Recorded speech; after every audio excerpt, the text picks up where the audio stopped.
This live stream is presented to you by MaxspeedTV. All live streaming content that is presented in this telecast is owned by MaxspeedTV, Rudy Cummings, and the entire crew of MSTV. This may not be rebroadcasted, retransmitted, and retelevised without written consent. Please enjoy today's broadcast.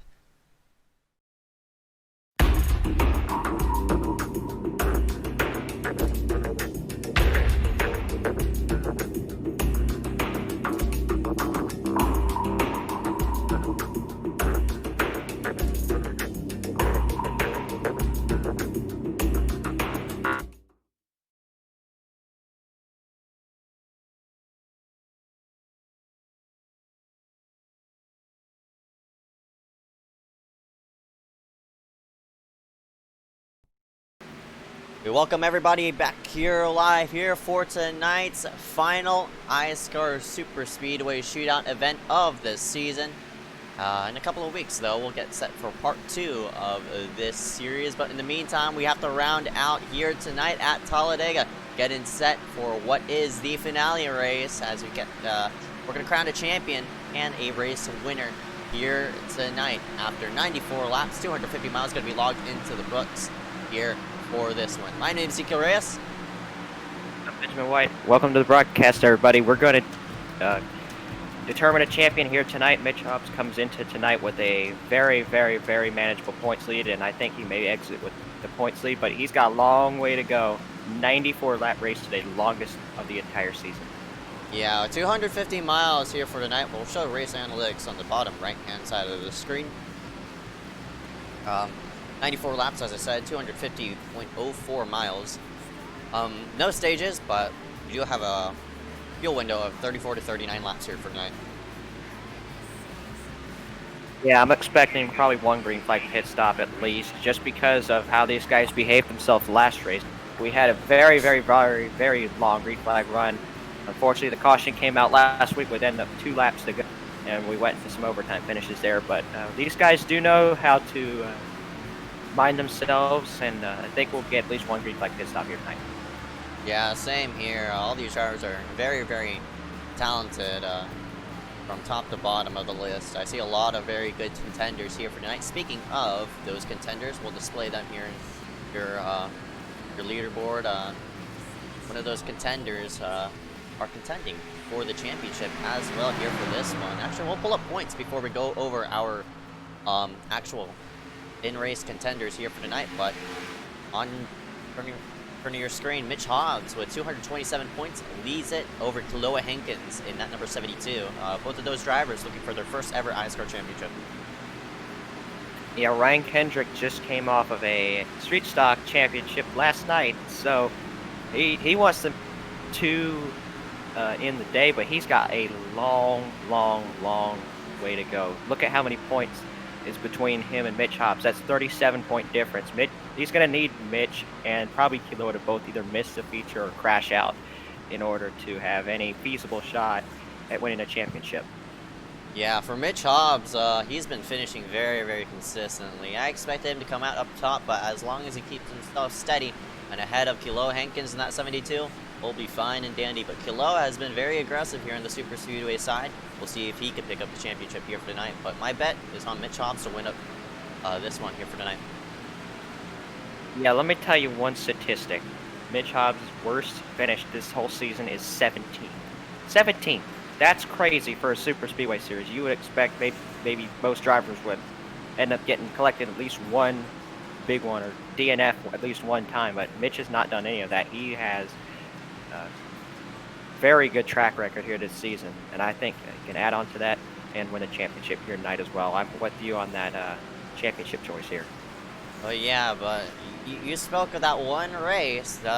It might come as two, because you never know if this race could change the bar of things. If Mitch wrecks out early and Kaloa Hankins will capitalize on that, Kaloa will come out up top, but who knows? Kaloa and Mitch might both wreck, and Ryan Kendrick could come out of nowhere and top those both. But with Ryan Kendrick so far back in points, it's a very, very slim chance of him coming as a champion. But as we mentioned, he has to make the all 3 of those drivers have to make an LCQ.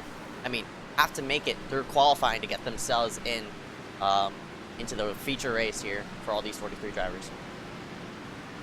Yeah, and I think the course, qualifying has been important every week here in this series, but especially tonight for the championship contenders, they need to make the top 30 in qualifying. They can guarantee themselves in the main event, and that can eliminate some of the guys that are fringe on this battle for the championship, because 3rd through 6th is really close in the points, and I mean, if things fall their way, it's possible they could come out with a championship, but they would need everything to go perfect. No. That's right, and with Superspeedway Racing, who knows? It might go perfect for them, depending on how the situation just rolls out. But in the meantime, currently 20 seconds left in qualifying. I mean, in practice right now. We'll take a look through all these contenders on the racetrack. A lot of people here for tonight. I'm not really sure who might come out up top, but you see a lot of rookies in tonight's field, so that might play a factor in here for this one as practice finally sums itself up. We're going to skew ourselves to the side, play the national anthem, rise up, remove our hats as we salute our nation's colors.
Welcome back here live here for tonight's iSCAR event, iSCAR iRacing Media Superspeedway Shootout.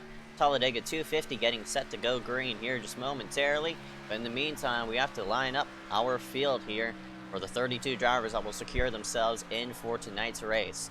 Right now, everybody's on the racetrack getting it for qualifying. And again, that top 30 cutoff is going to be very, very important here for this one, because if you're outside that top 30, you're going to be forced into that LCQ and going to have to race 7 laps to get yourself into a top 13 spot. But in the meantime, all these drivers just working themselves around.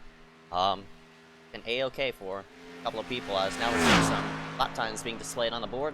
Ethan Workman, one of the rookie drivers, being displayed inside that top 3. But I forgot to load up Trading Pace. Apologies about that. Doug, who do you expect to come out up top here? And who do you expect to be outside, maybe in the LCQ? I can't really name anybody that's going to be outside because there's just so many mistakes that these make, but I can name a couple people that'll be contender for the pole. I'm looking at Nick Miller to qualify good. I think him, Christopher Wheels gotten a couple poles already this season. He's going to be strong in qualifying. Probably Liam Sheen also. He knows how to get it done. He's got RSR poles on super speedways, so obviously he knows his way around these super speedways. In qualifying, I think Nick Adelakayo is also going to be up there in qualifying too. But you can't really, tell exactly who's going to be on the outside. We'll just have to see how it all shakes out here. Yeah, definitely. As now some drivers logging in their second lap is across the start-finish line. We're going to look around at that 30th place, that 30th spot, and man, there's a ton of drivers who are going to have to race themselves through that LCQ. I don't know how many are right now on the track. I'll have to go ahead and check that right now, but meantime, looks like there is crashing Sure, but there's definitely more than 50 out here tonight, and that in turn, man, that LCQ is going to be really, really important here for tonight.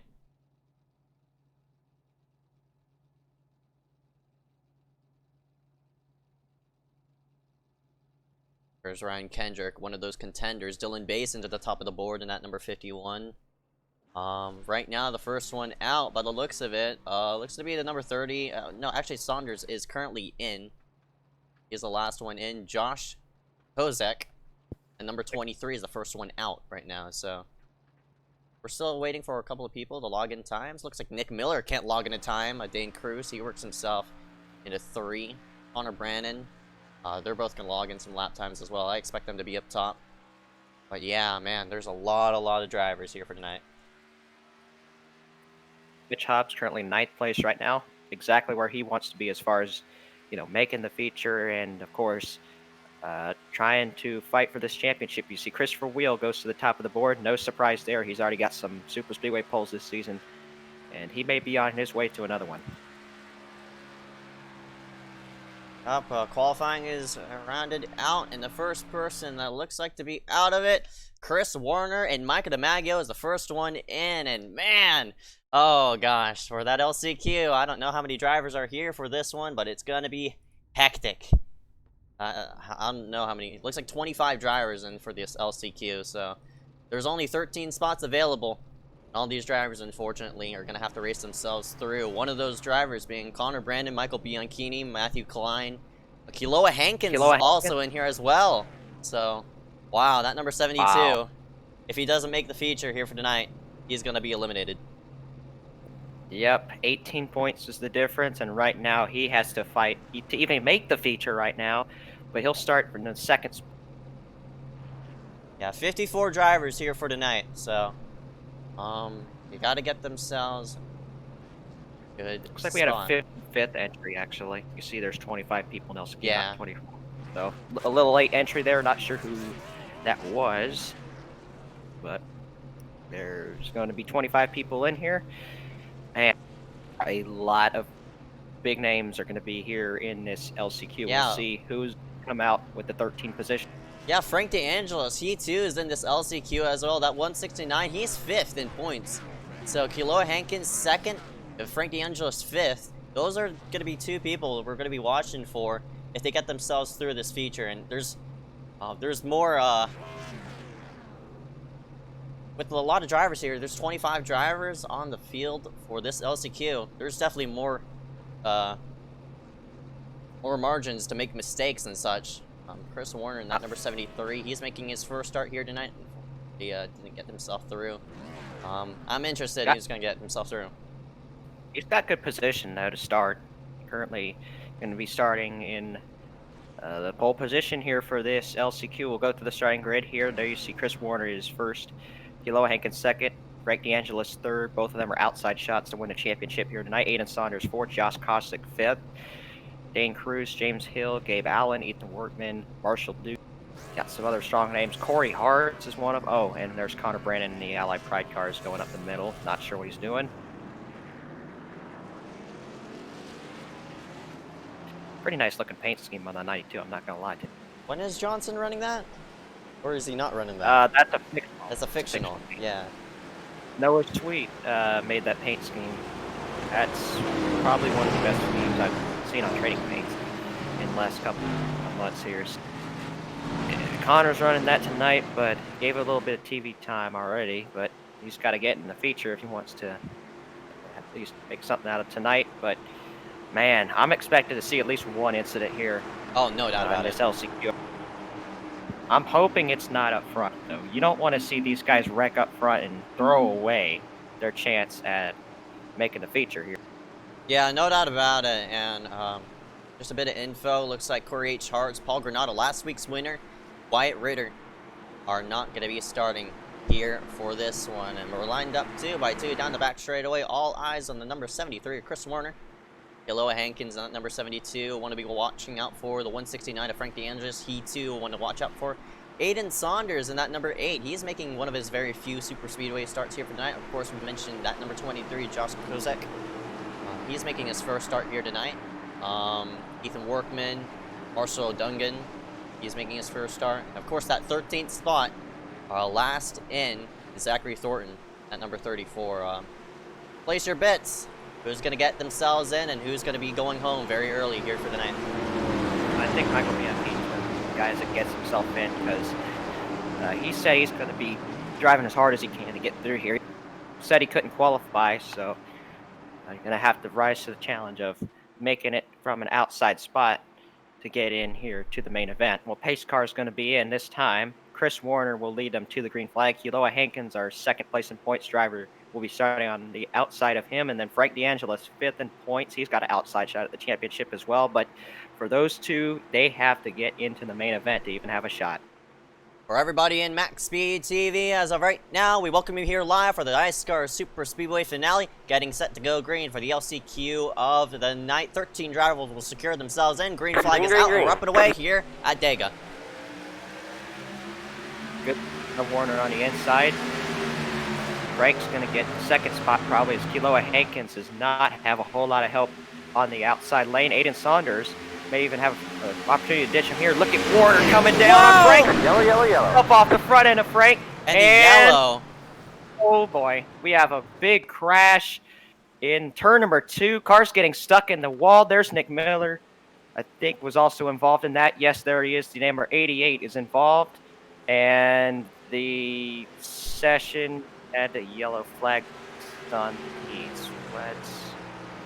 Well, I guess that's going to be a benefit to some of these guys who didn't get involved in that crash, but we're not too sure why it had the cautions on, though. Yeah, me neither. That was... Oh, man. In the meantime, we'll take a replay before we dived in and why the caution came out, but... Yeah, Warner in that 73 started on pole. I mean, luckily cautions are fairly short, but man, that 73, obviously a bad move. Came down on Frank. Eloy Hankins barely avoiding. Oh yeah.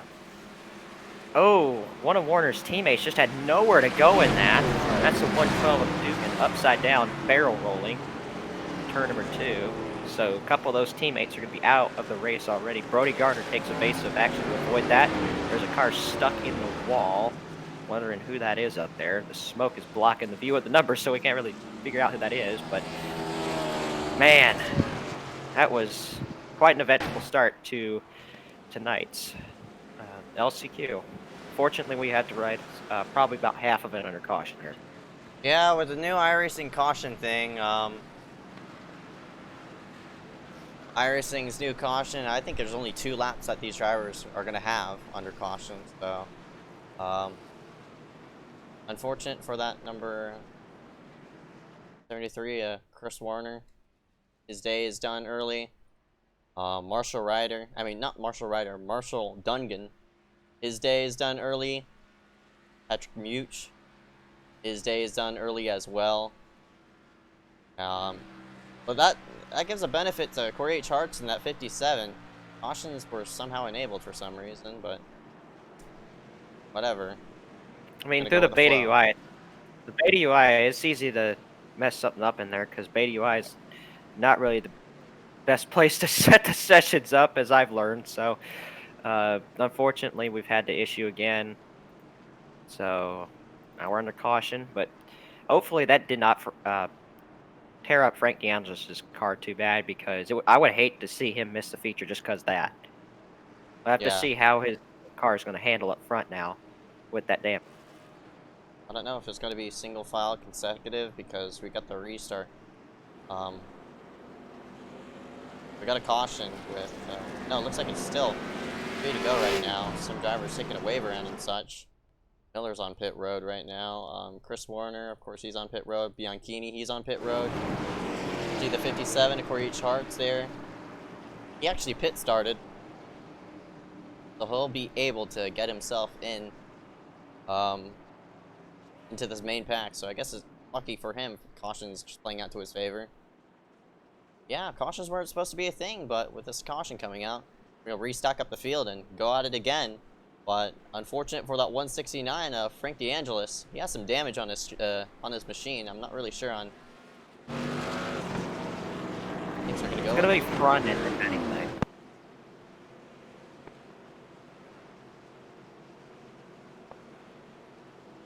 Yeah, really big bonehead move by the 73 there to come down. Obviously, when he wasn't clear, he should have just held the inside to begin with. But obviously, rookie mistake there, and that's taken a couple guys out, including one of his teammates, Marshall Dugan, and the car that was stuck in the wall was Patrick Musini, number 046. So he's also out of tonight's race.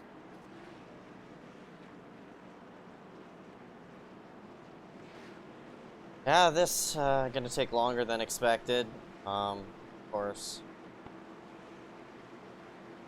iRacing cautions shortened up on certain speedways, but that sucks. Obviously a session error. Wasn't supposed to be cautions, but meantime, we'll go as is for right now. There is another caution, in which I wouldn't be surprised if there is.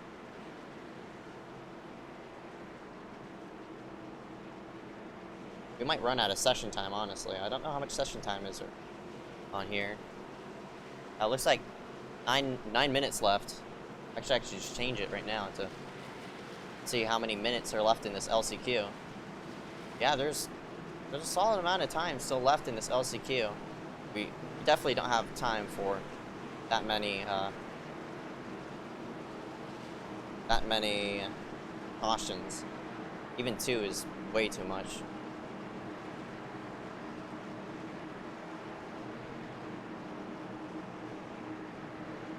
So I guess we'll restack it again and try it again. Should have known before I set up the session that this would happen again. But whatever, we'll go as is. 169 of Frank DeAngelis will work himself around to this green flag. As the 23 of Josh Kozak right behind him. I mean, not right behind him, right alongside of him. 72 Kilo Hankins also in there as well. The 8 of Aiden Saunders also in there as well. 46 of Dane Cruz. Gabe Allen in the 06 is up there. So the first one out, Zoltan Herzeg at 196. As of right now, is the first one out. He's actually been one of those super speedway contenders. We've seen him up there before. I remember last season, he was running up there 4 wide, and I think the season finale. He's currently sitting, looks like 13th place actually. The first one out is Matthew Klein, and oh, actually not. It's the 34, Zachary Thornton. But yeah, well, we'll stack it up again.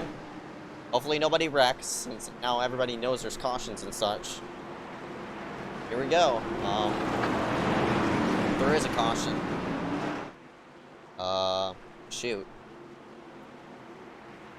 That would probably end it, I would say. I would not expect there to be any green-white checkers in a heat race. We're just ending another. Well, because there's green-white checkers in the feature, that in turn will mean green-white checkers in the heat, so.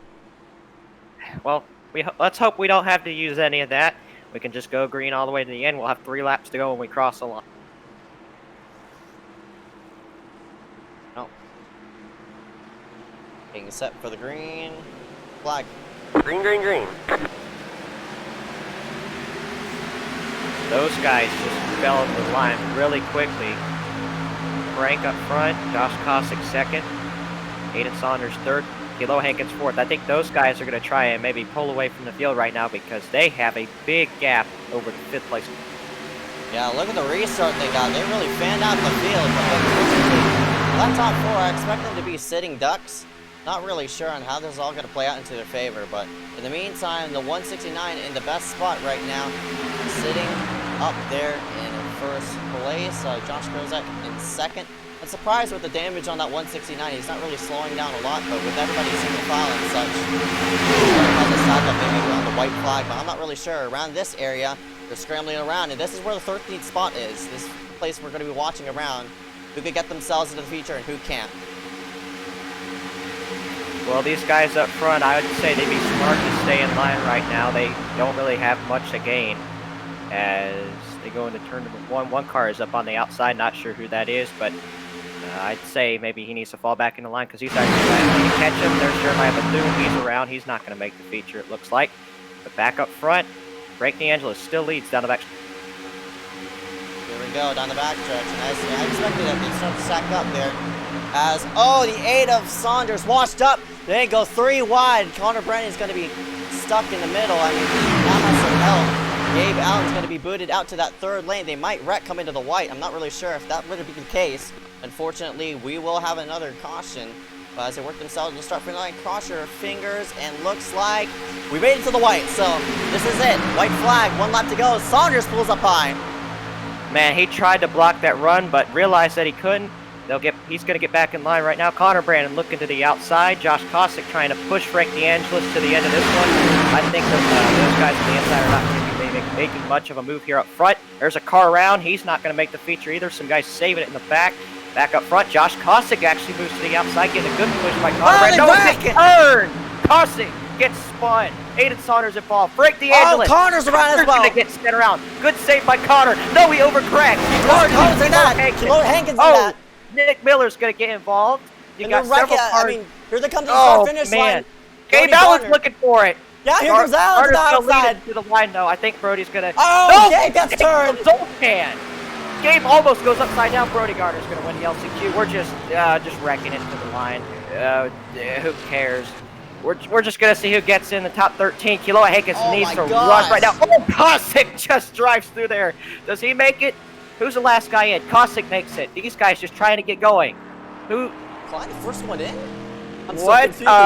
We have no clue. We don't have any clue. Gabe Allen second. Nate Cruz third. Frank DeAngelis is the first one out. No! You gotta be kidding me. Wow. Oh, Frank's championship run is over. That's before it could really even start. Brayson Collins, last one in, 13th place. That sucks. Here in this LSQ. That is insane. Well, Kiloa Hankins was able to make it in, so he will be able to fight for the championship. Oh, wait, hold on. Not sure if there was a glitch there, but it looked like some positions changed. Really sure. Wait a second. Check around. Go ahead and man. That, but Oh, look, Frank DeAngelis and Cole Williams. Look, they're in. There was some pit penalties. They got pit penalties. So who's out? Aiden Saunders is shown out. And Connor Brandon, they're out. Oh, wow. Man. So Frank gets lucky. Got it. Oh. So Frank's the first one in. Collins also got penalty, apparently. Wow, that was weird. I'm not really sure what happened, but I mean, I want to take a look at that finish again. Probably the first times we're ever going to look at an LCQ finish, but in the meantime, of course, that big wreck across the start-finish line did not help some people. Oh boy, that was something. That was a huge mess. Yeah, Aiden Saunders got pit penalty. Looks like the 5 of Collins got pit penalty. Oh man, wow, that was the most insane lap of an LCQ I have ever seen. Oh, I've never seen anything like that. Like, every single LCQ is just something different, and of course... Kosick, he was going to have the lead. Watch Connor. Apparently, Connor got pushed right into Kosick. We'll see what happened here. Yeah, look at who's pushing the pusher right there. Yeah, that's just not a good combination. Yeah. And that's Aiden Saunders. Good save by Frank. Oh, but he gets nailed. These guys were just firing it back up to get to the line. Look at that car is just careening out of control into the grass. Yeah, Connor.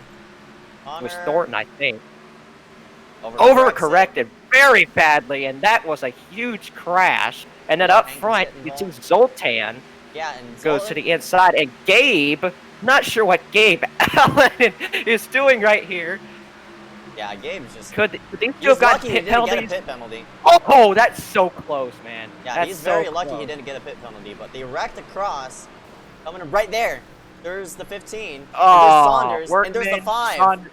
Oh, and the 5 was going to be the last person in. Let me tell you.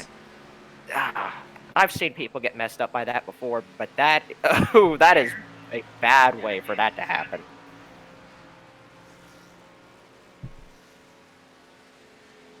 I'm telling you, if Gabe had spun out probably a couple feet before he actually did, he would not be in the feature right now. Yeah, that It sucks. was that close.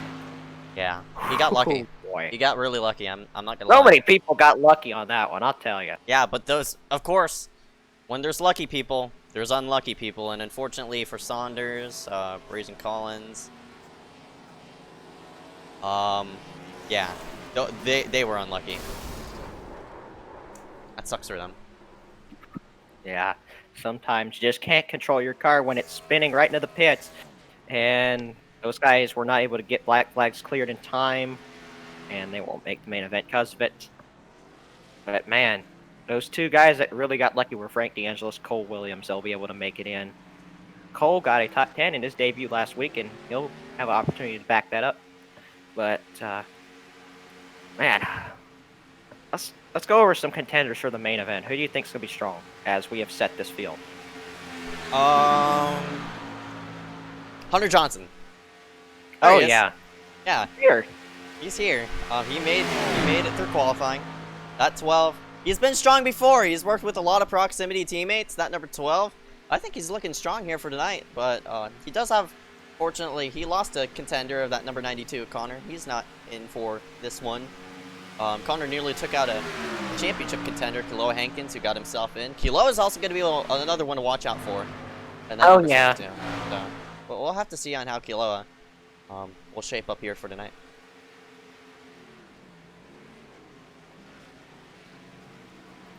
Yeah, I think some guys we do have to watch out for in the feature. I thought Frank DeAngelis was very strong in the LCQ. He was able to just make the field after some very controversial stuff there, but I think he'll be strong in the race. I think Ryan Berry's going to be good in the race.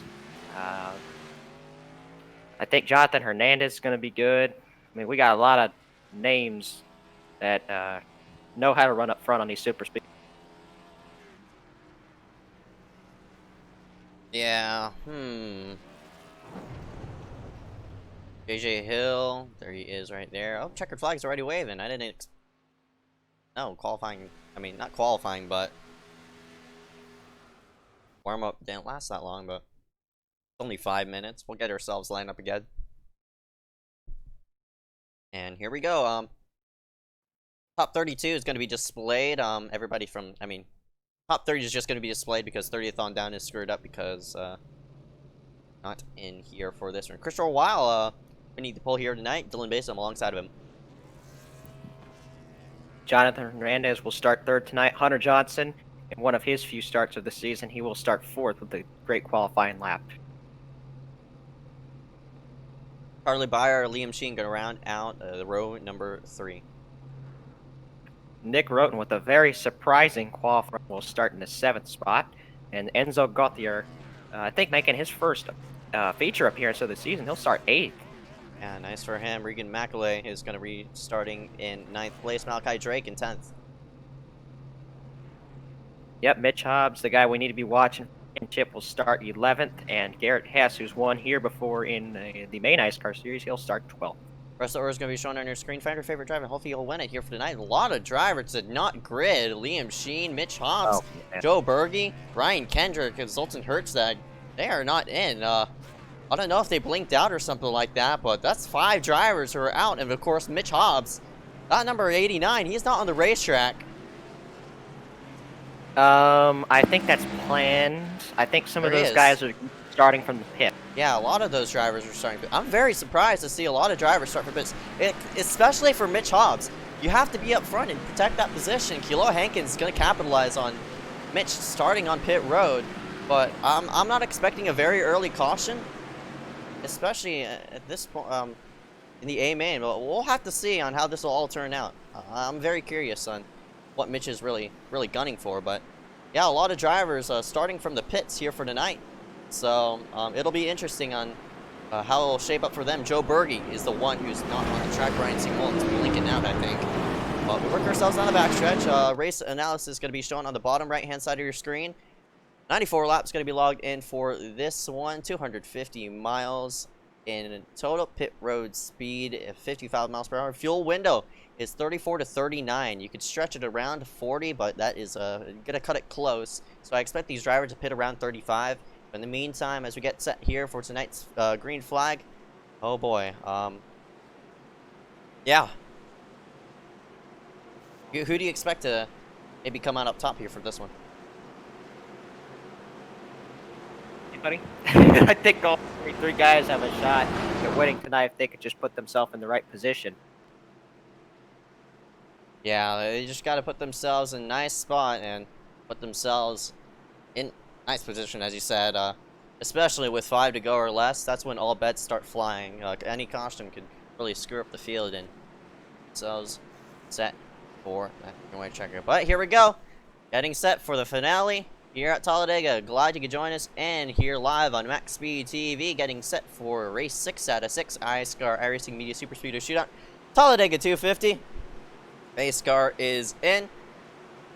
The field is in the hands of that number 41, Christopher Wild, as he works himself to the start-finish line. Here we go from Talladega. Let's get it done here tonight. 94 laps, gonna log into the books. Green flag is out. We're up and away here at Talladega. Green, green, green. Man, much more even start than we saw in the LC2. Dylan Mason gets a good restart on the outside there. Gonna get some help from Hunter Johnson as we go into turn number 1. There you see Christopher up front in that new SPM paint scheme.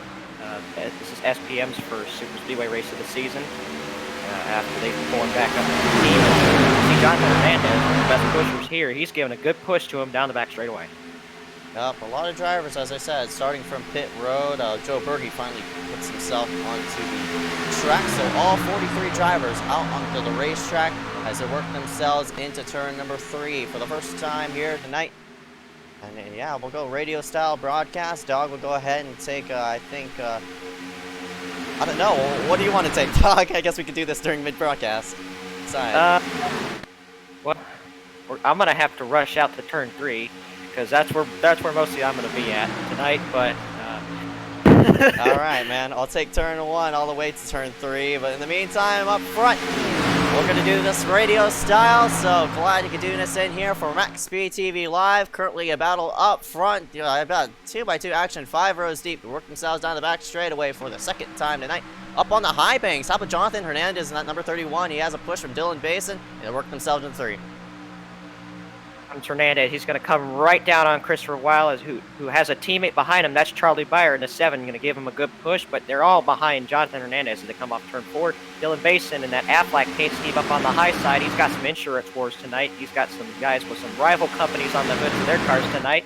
So we'll see who's going to win the insurance wars here tonight. But right now, Dylan's going to lead a lap as they go across the start finish.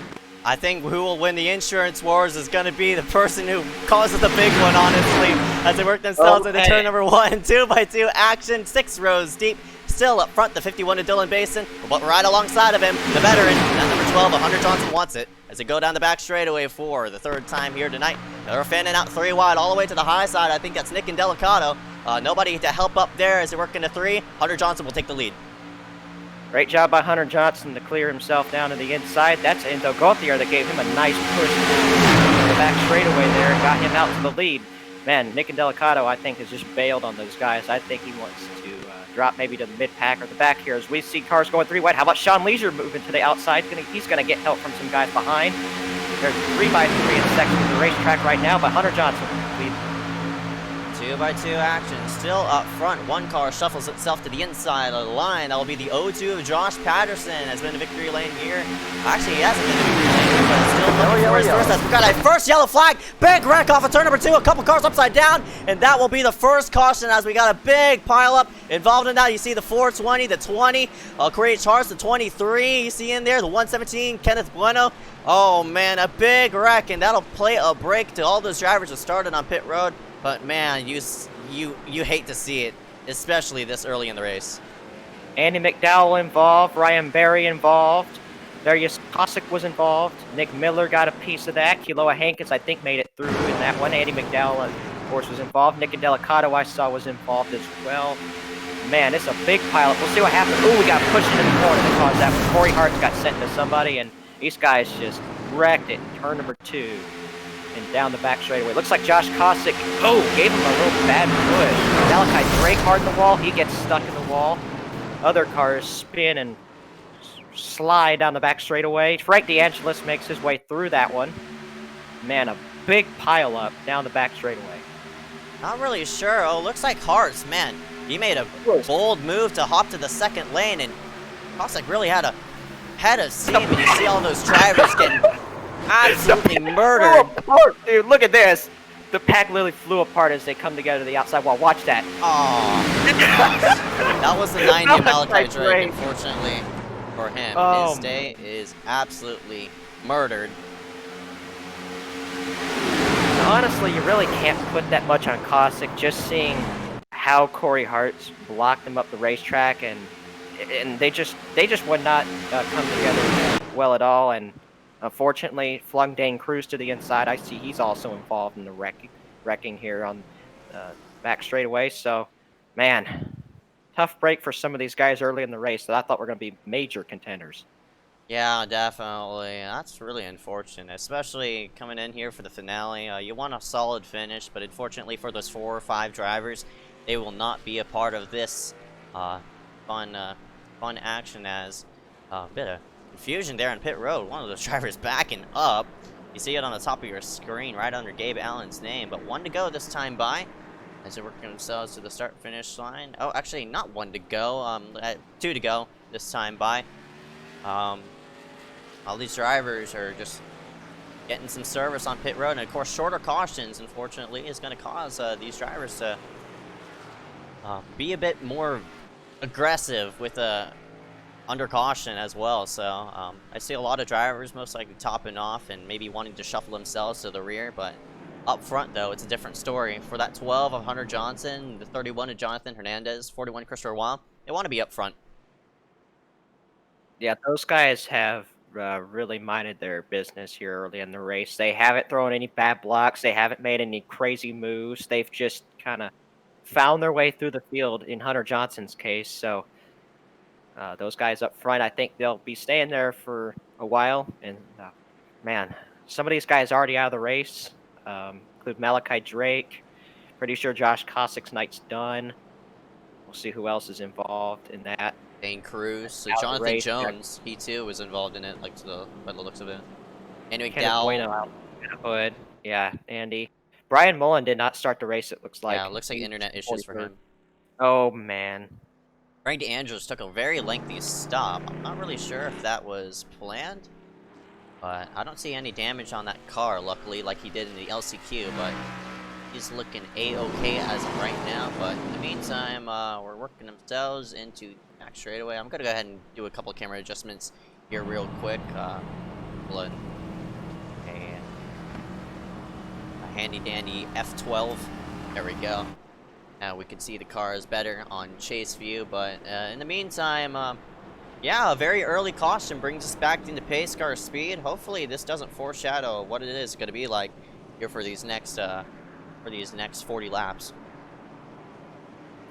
Yeah, I mean, you don't want to see that big of a wreck early in the race, but especially when it's caused by a block that really should have not been thrown right there. It's just unfortunate for the guys that were just caught in with nowhere to go.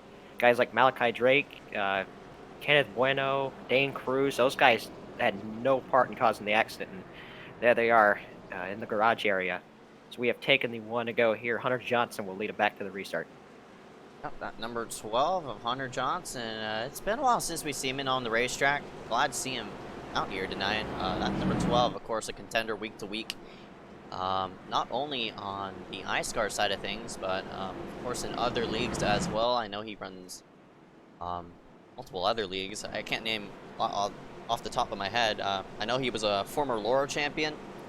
I know he was, I think he raced Dynasty Racing League a lot. And as well as a couple other leagues as well. But in the meantime, working ourselves down the backstretch for under pace car speed, lining up 2 by 2. I expect more drivers to be more mindful of how this next run is all going to go. But we'll have to see. Yeah, I think after seeing how that first wreck was caused guys' aggression levels are going to go way down, I feel like. And we'll probably see single file line coming into a long run here if we do get that. So we'll see how everybody's going to treat this run, but I'm hoping we don't get a whole lot more cautions in the race. But 94 laps, there's a lot that can happen here at Talladega. So I don't know. We'll just have to see how these guys are going to approach this restart and, of course, the next run. Yep, definitely is.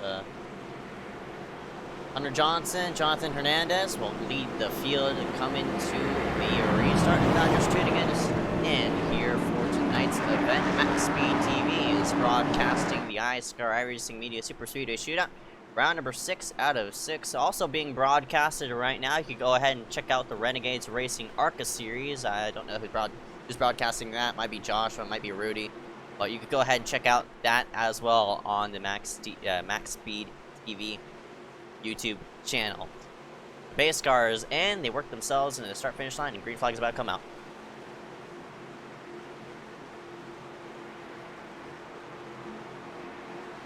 Green flag, green flag. Go, we're back up and away here at Talladega. Field working inside 2 by 2 into 1. Of course, all these drivers have to work through the gears and get themselves up into nice, orderly fashion. See a bit of 3 wide toward the rear of the field. Zoltan Herzog scooting it through the middle.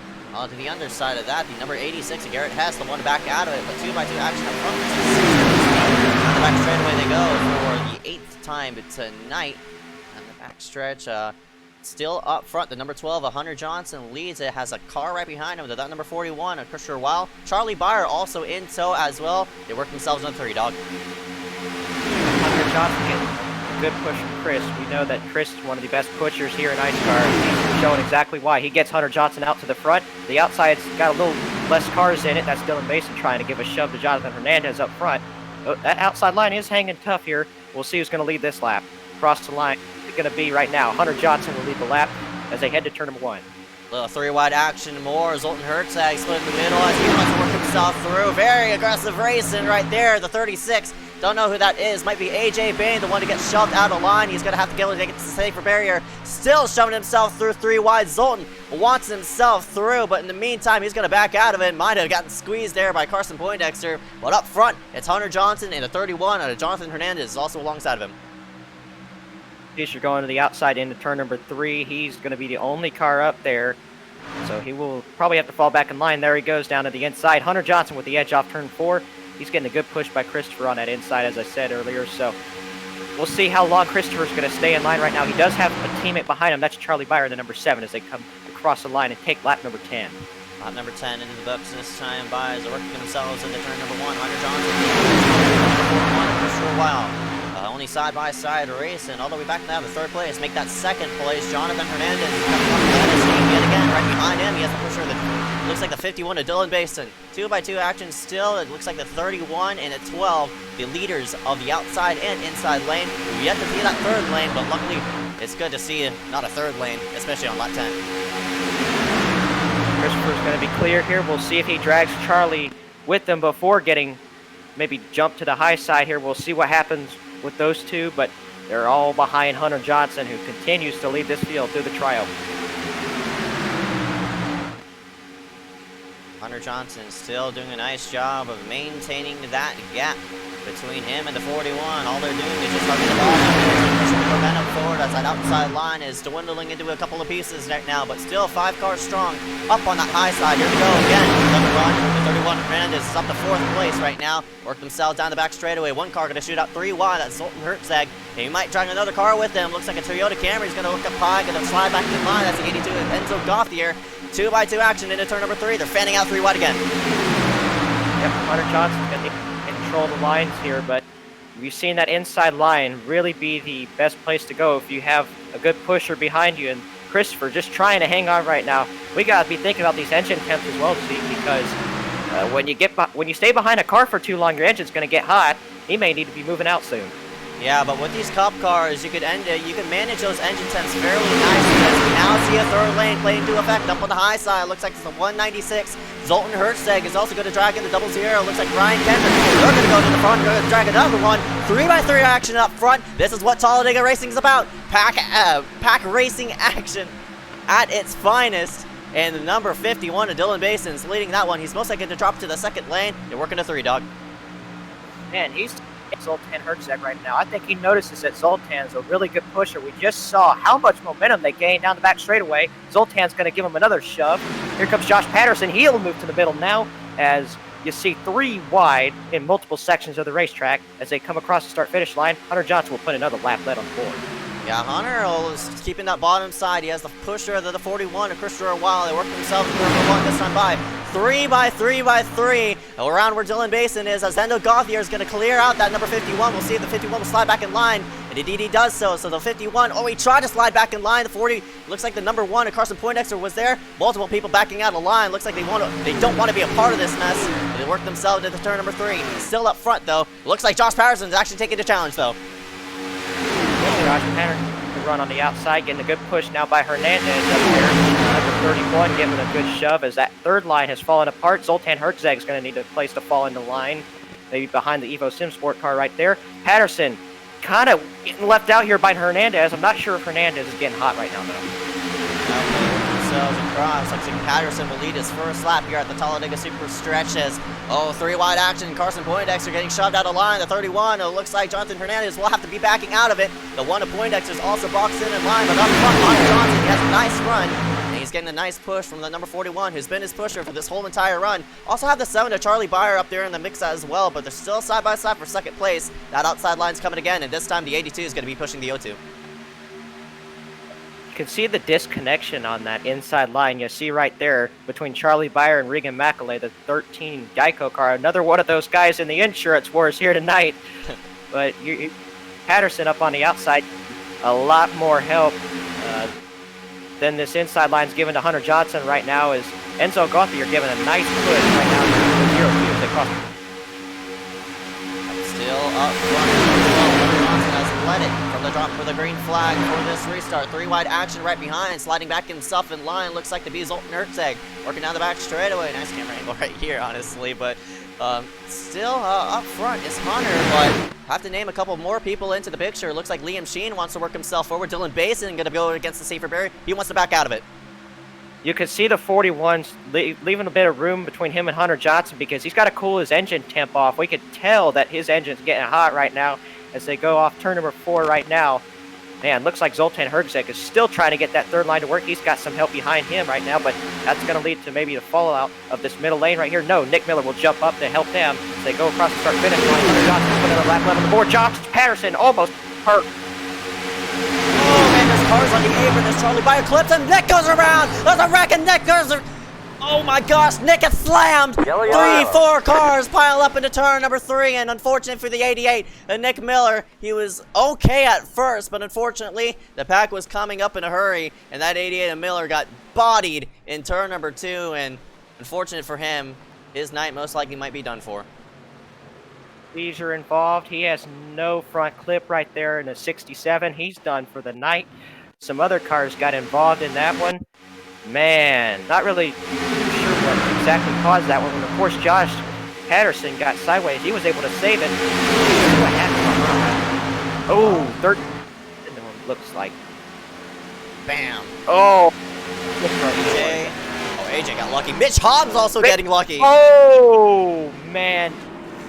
That Let me tell you, that's as close as you can get, Zeke. Oh my gosh. Look at that. No damage. Didn't hit him. Oh. Another person who got lucky. Oh, looks like the 36 of AJ Bain. He actually warped through the 88, but Mitch actually got damage off of that. He actually, you see in the bottom of your screen, Mitch ran into the backside of the 36 of AJ. Unfortunately, for that number 36, it has a lot of rear end damage. I expect that to be like about 30 seconds of optional. But yeah, we'll get another replay of it on board with AJ. Himself, but the initial contact, I'm not really sure what really happened there between the 13 of, I think that's Regan McAulay slid up, and I don't know if it was netcode or not, but we'll take a look at it again. Yeah, let's slid up. Kendrick gets involved. Man. Well, second caution of the night's out, and some of these guys are in for pit stops, including our leaders, Josh Patterson, one of those guys. I see Hunter Johnson's there. Pretty much this whole lead group here. Christopher Wilde's going to be in. Zoltan Herzeg's in his box right now getting serviced. Man, I'd say at least half. Oh, there's a wreck on pit road. What the heck? AJ Bain got hit right there. Yeah. Oh, we have gone inside of him. These guys just trying to get in their boxes right now. AJ looks like he might have gotten knocked out of his box there, maybe. But these guys, some of them maybe just taking fuel only right now. What do you think? I'd take on 4 tires, honestly, especially this very early in the race. You want to set yourself up for the long run, and with another early caution coming out, that in turn will eliminate more drivers and such. But currently, as of right now, I see 29 people on the lead lap, but that doesn't include all those drivers who weren't involved in that caution. So you don't know if they do have damage, like of course the 53 of Nick Roten. He has damage, unfortunately. Nick Miller, obviously a lot of damage on that machine. He's done for. But yeah, a couple drivers going to stay themselves out. One of those drivers being Gabe Allen at 06. Gabe Allen, after some issues in the LCQ, he ended up making the field here, and you can see he is in the lead right now. So good to see Gabe up front. Hunter Johnson second right now. Christopher Wilde third. What the? Oh, we have a spin. Macaulay, I don't know if he got hit or if he just locked it down and spun that, but he's in the wall. Get a replay. Oh yeah, just back. got loose on him under braking. I've seen that happen before.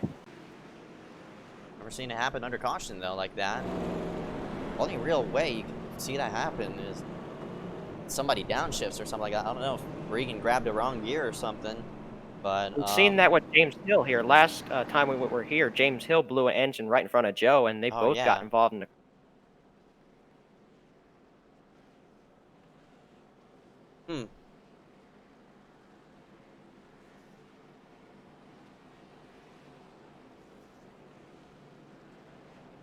Alright, some more drivers going to hit pit road. Looks like Garrett Hess, Joe Berge on in.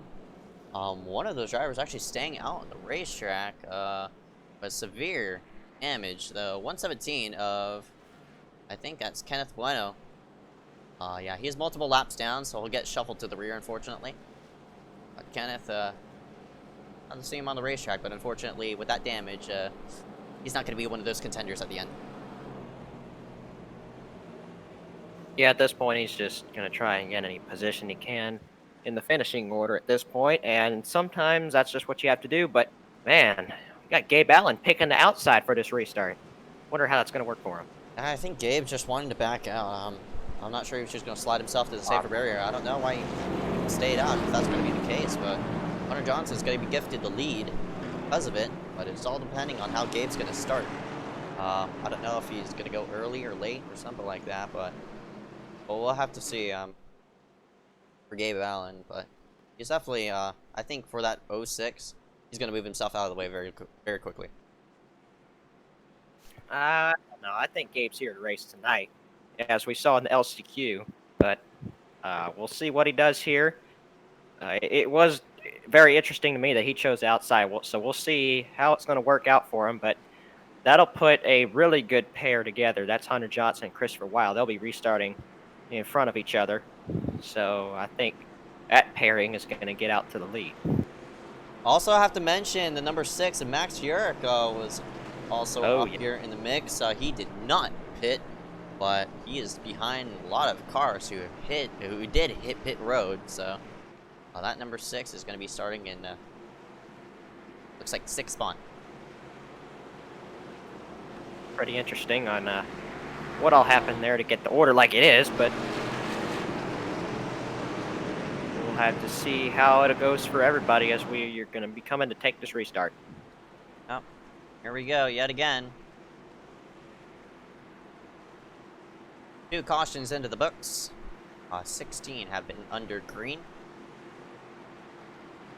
We're about to go green here in just a moment. Working off our second caution of the day. Still a lot of laps to go, just about 75 to go. But we've eliminated a lot of drivers already, and only 28 on the lead lap as of right now. Gabe Allen in the 06 will lead it to the green.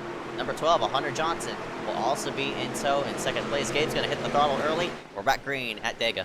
Green's out. Green flag. Green flag. And I'm not sure if maybe he worked something out with Hunter Johnson there to give him the inside and be able to maybe get in line together. But there you see it.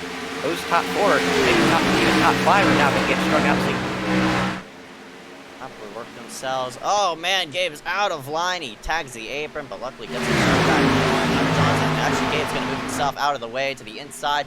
Hunter Johnson will move himself into first place, and he has a man right behind him. That number 41 Christopher Wow in tow. In second place, you see the one of Poindexter also in there in third. So the 2 SPM cars and the proximity car lead them into 3.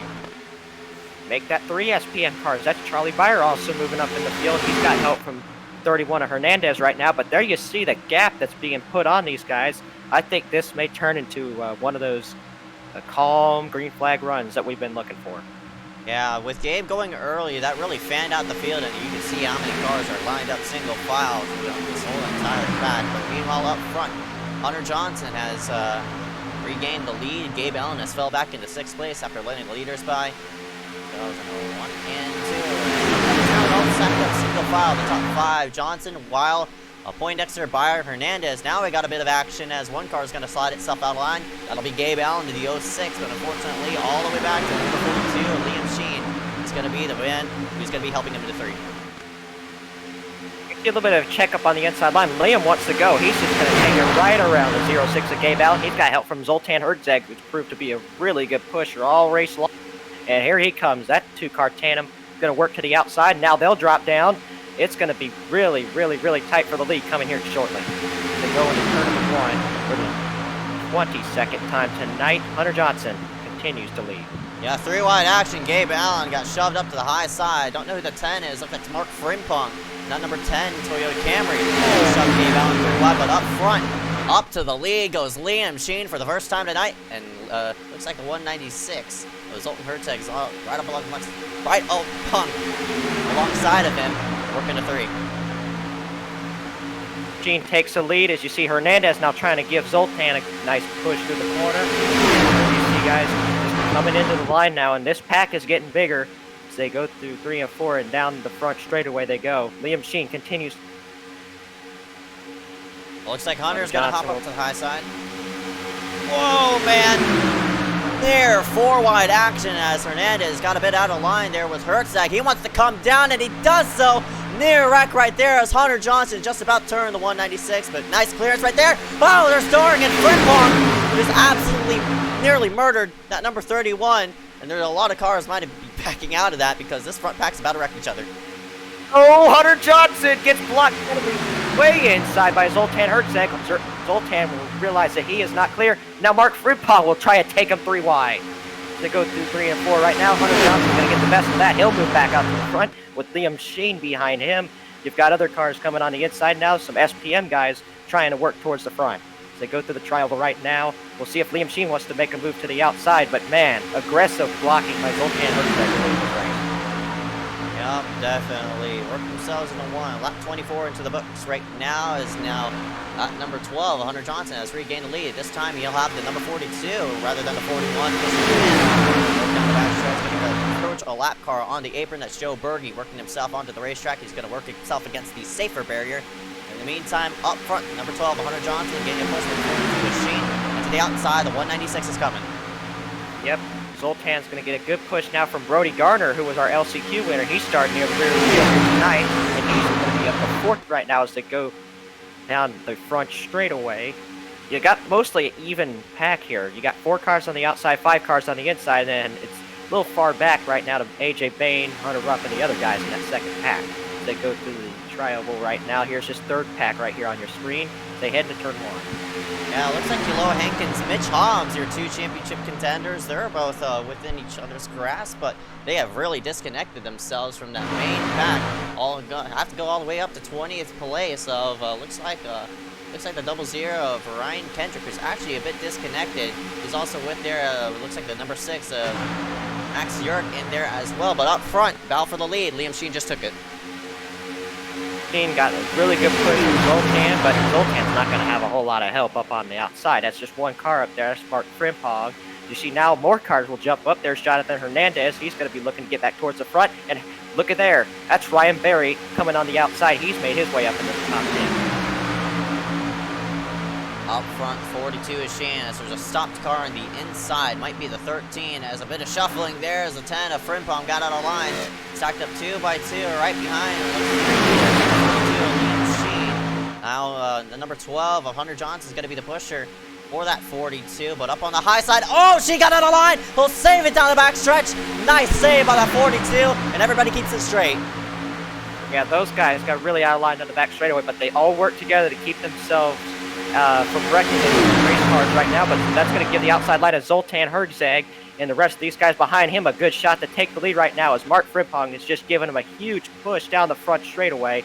Man, Mark is really unstable when he's pushing, but he's going to get Zoltan to the lead and take lap number 27 here tonight. Brody Gardner hit the apron. He slides up into the racetrack, but gets himself back into the racing surface. Meanwhile, up front, 2x2 action. Looks like 4 rows deep right now, and up on the high side. Whoa, man, they're pushing so hard. And that's Jonathan Hernandez, who is pushing the 10 of Frimpong up on that high side. You also have Barry and Toe behind that number 31. It looks like in number 82 of Enzo Gauthier is also in there as well, but they work into 3. Zoltan Herzog has now retained the lead.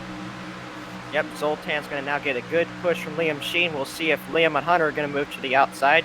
We've seen them work together a little bit in this race so far. I know Liam is not content with riding in line. We've seen that, and there they go to the outside. Hunter Johnson, Zoltan will throw a block. Liam moves back inside. Zoltan cannot counter that.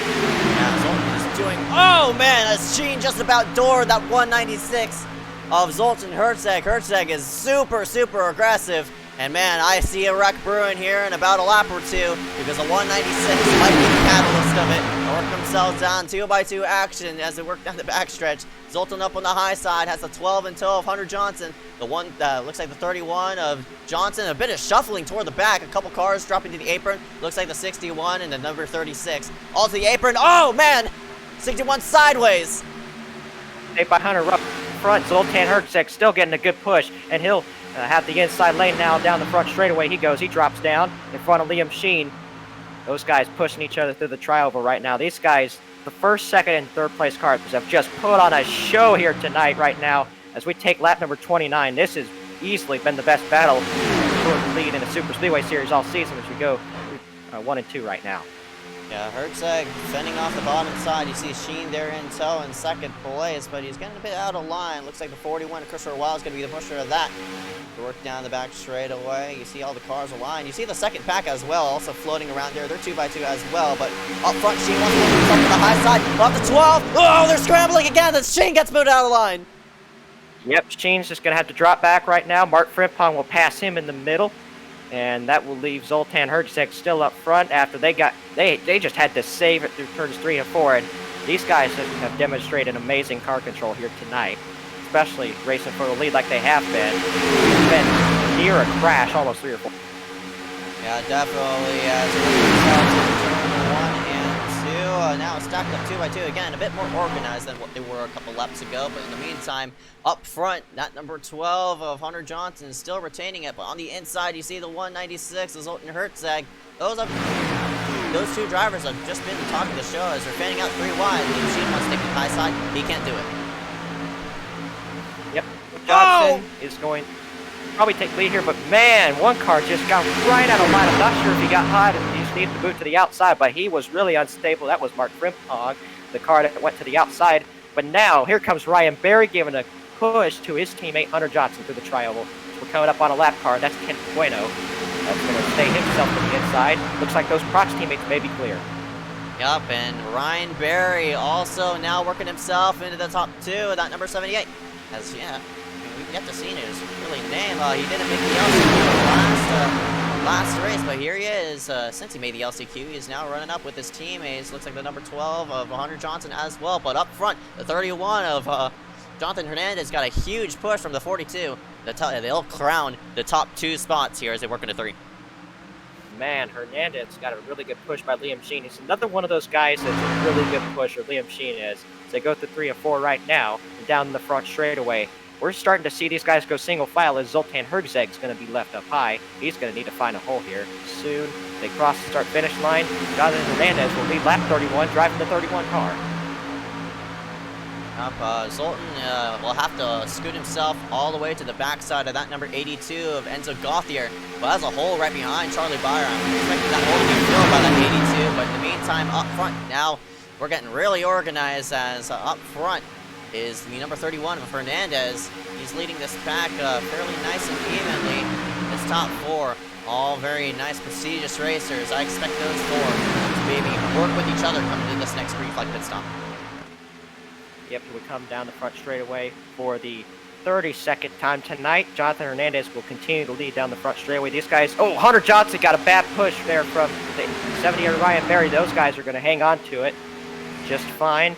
You got 2 cars on the outside, and then you have a bunch of cars down here on the inside. One car is weaving, just playing around right now. Not sure that was, but he's just riding around right now as we work through turns 1 and 2. Yeah, with now everybody single file, this might allow the second pack to maybe catch up on these front runners, but we'll have to scroll all the way back here to Gabe Allen, and looks like Brody Gardner as well. But Gabe, since he didn't hit pit road last time by, we'll have to hit pit road a bit earlier than these other drivers. But you see that second pack right there in the distance, and they're working to 3. Yep, here comes Hernandez down the front straightaway. He's going to probably lead another lap as long as these guys don't jump out on him here. But, man, a lot of these guys up front have been here all day. It's really good to see these guys put on a show up here. 29 drivers currently dot on the racetrack as of right now as they work into 1. Still up front, the 31 of Hernandez. I'm not sure that number 20, not 21, but 12 of Hunter Johnson. And this is about, I guess, a 15-car pack. Got to scroll all the way back here to AJ Bain and that number 36, Brandon Brown, all the way in 15th place. But up front, the 31 of Jonathan Hernandez leading the 34. Yep, Hunter Johnson and Ryan Berry. I think they're going to be moving out soon because look at the outside line. It's coming, led by Zoltan Herzeg once again. He will try to mount a charge for the lead here coming soon. We'll see if Hunter Johnson moves out. He does, as they're going to be side-by-side for the lead through the triangle. We'll see who is going to get the better edge of it at the line. Looks like Hunter Johnson may lead that lap with a good push from Herzeg in the middle. Yep, we're now stacking up 3 by 3, and the 10 gets turned, a wrecking. Hernandez goes around, and Barry gets involved in it. They get overcorrect up the racetrack. Christopher Wiles involved in it. He goes up and over, barrel rolling the grass multiple times, has yet to land on all 4 wheels. And unfortunately, looks like fortunately he does, but unfortunately for him, his day is perished. Well, we knew that wasn't going to last too much longer. Well, Christopher Wiles has taken the biggest wild ride we've seen today right now. We'll see what happens. Maybe from this helicopter view right here, we have better view than what we initially had. Man, some strong contenders involved. Enzo Gauthier involved. It looks like Mark came down on just a little bit. It collects Hernandez, collects Barry, collects Gauthier involved. It collects Wheel. Man, it could have been a lot bigger, though. So, I mean, at least it wasn't another huge crash. But, of course, the 41 goes upside down, just careening out of control down in turn number 2 in the grass. Does about 15 barrels as I counted. So, wow. Crazy wreck for our 3rd caution of the night. Yeah, and that'll eliminate more contenders. The 31 of Hernandez, unfortunately, is out of it. Christopher Weil is out of it. And so Gauthier, he was up there in the main pack. He's out of it. So, I don't know if the damage that got on the number 10 is going to be severe, but he looks like he's okay, I guess, for the 10 of Frimpong. But unfortunately, he is the culprit of the wreck. I'm expecting him to maybe get a penalty or what. I'm not really sure if he did cause the wreck. I have to get an in-depth replay of that. But the 10 of Frimpong, one of the first cars to make contact, as he and Enzo worked themselves into 1, and unfortunately, one of those drivers either went up or one came down. Yeah, I thought Mark came down just the slightest bit, but, I mean, Enzo was a little bit further off the middle lane than he should have been. So, I mean, it's just a racing deal sometimes at these places, and I'd say that might be one of them. But, We'll see what the in-race admins think. Of course, Nick Miller's off the track right now, pretty sure, so he can serve maybe as the in-race admin right now. But we're in for pit stops. I think this really is going to play into Gabe Allen's hands because he was coming right to the end of that pit window because he had not pit, and neither had Max Urich. So those guys are going to get the opportunity to pit here under caution. We'll see who's going to come out with the lead.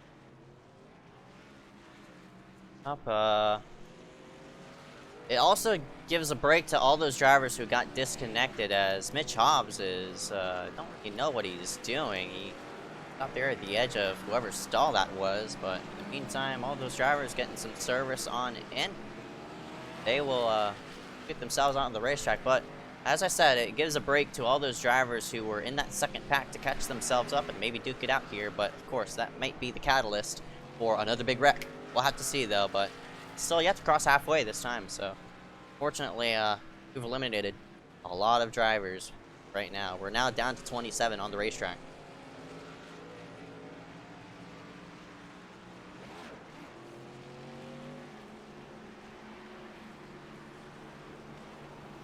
Just gave me a moment, a bit of technical difficulties as of right now. Try to get this set up and such, but in the meantime, go.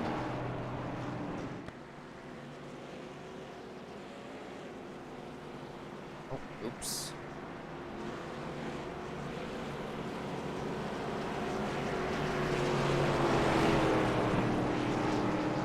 Bit of sound issues right now. Go. Hopefully we'll get that fixed here. Just a moment. But yeah. Oh.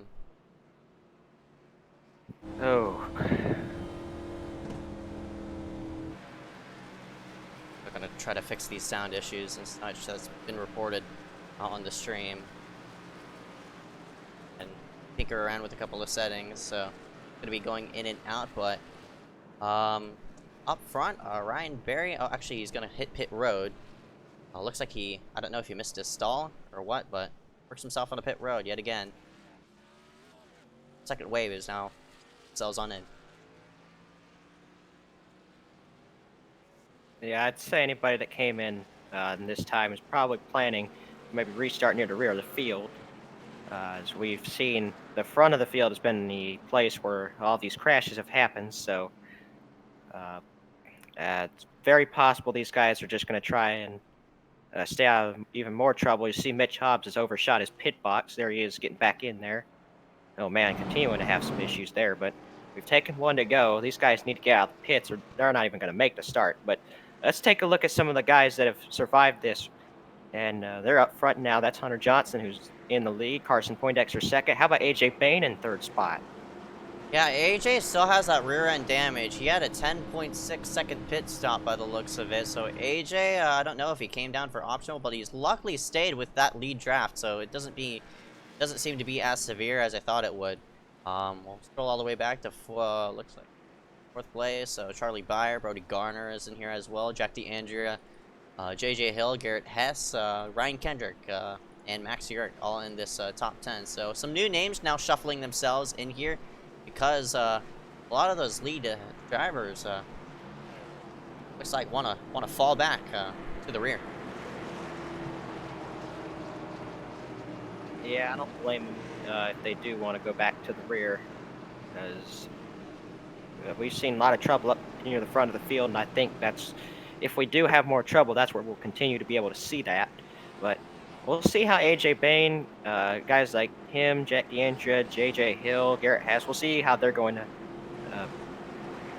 drive here as they're up in the lead pack for the first time tonight. Yeah, and go. Pace car is going to slide itself on in. Dog will go ahead and take this restart away. Well, pace car's in, and Hunter Johnson is going to bring him slowly through the tri-oval. It's up to him on when the entire pack's going to go, so we'll see when Hunter's going to go. We've seen some guys go early. We've seen some guys go really late. We'll have to see exactly when he goes here. He goes Yeah, green now. flag. Green's out. Green flag. Green flag is out.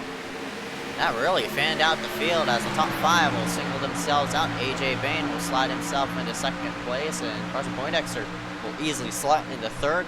Top 5, 12, 36, 1, 7, and 55 will lead them into 1. And we have the 37, I mean not the 37, the 97, JJ Hill, a bit disconnected from that top 5, but he can easily suck himself back up to this main top 5, but AJ Bain might want to hop up high. We'll see if Hunter Johnson will maybe throw a block or let him go at the high side, but nobody on that 2nd lane is going to form up here. Never mind, the 55's up there. Yeah, but Brody's not going to have a whole lot of help. And that hole to get back in is closing now, so he's going to be dropping back maybe as we work down the front straightaway. AJ Bain's trying to peek out, but he needs more help up on the high side if he wants to jump up there. But right now, AJ Bain will line in 2nd, but Hunter Johnson will put another lap let him do. AJ works into 1, is still in 2nd place, being a bit, now he wants to hop up high. You don't want to be hesitant about your move, because one hesitation can cause a big jam up, and unfortunately, it could cause a big wreck as well. But AJ Bain, that number 36, will drag up Brody Garner.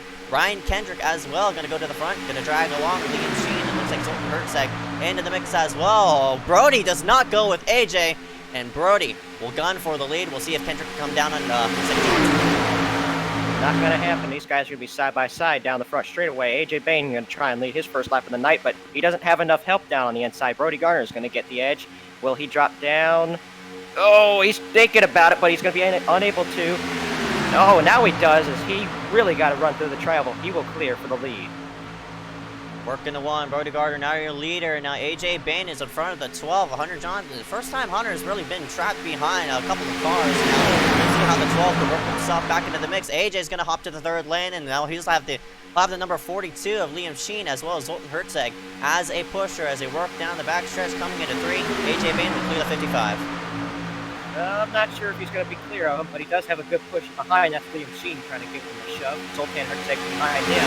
So these guys on the outside have some really good pushers right now, and I think that'll help this outside line continue to advance forward. But they're going to be side by side through the trial, but AJ Bain trying to lead his first lap of the day. But here comes Brody Garner back on the inside. He's got 4 cars down there on the inside.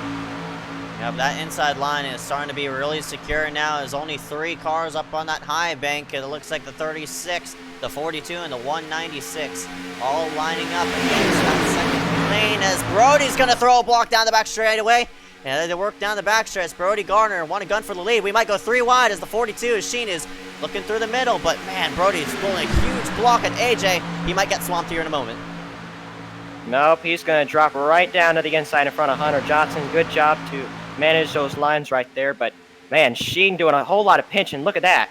He's going to still get a good shove from Zoltan Hertzeg. Those two have been working really well together here tonight as they go through the trial hole. But Brody's going to continue to have more help on the inside, and he's probably going to lead another lap.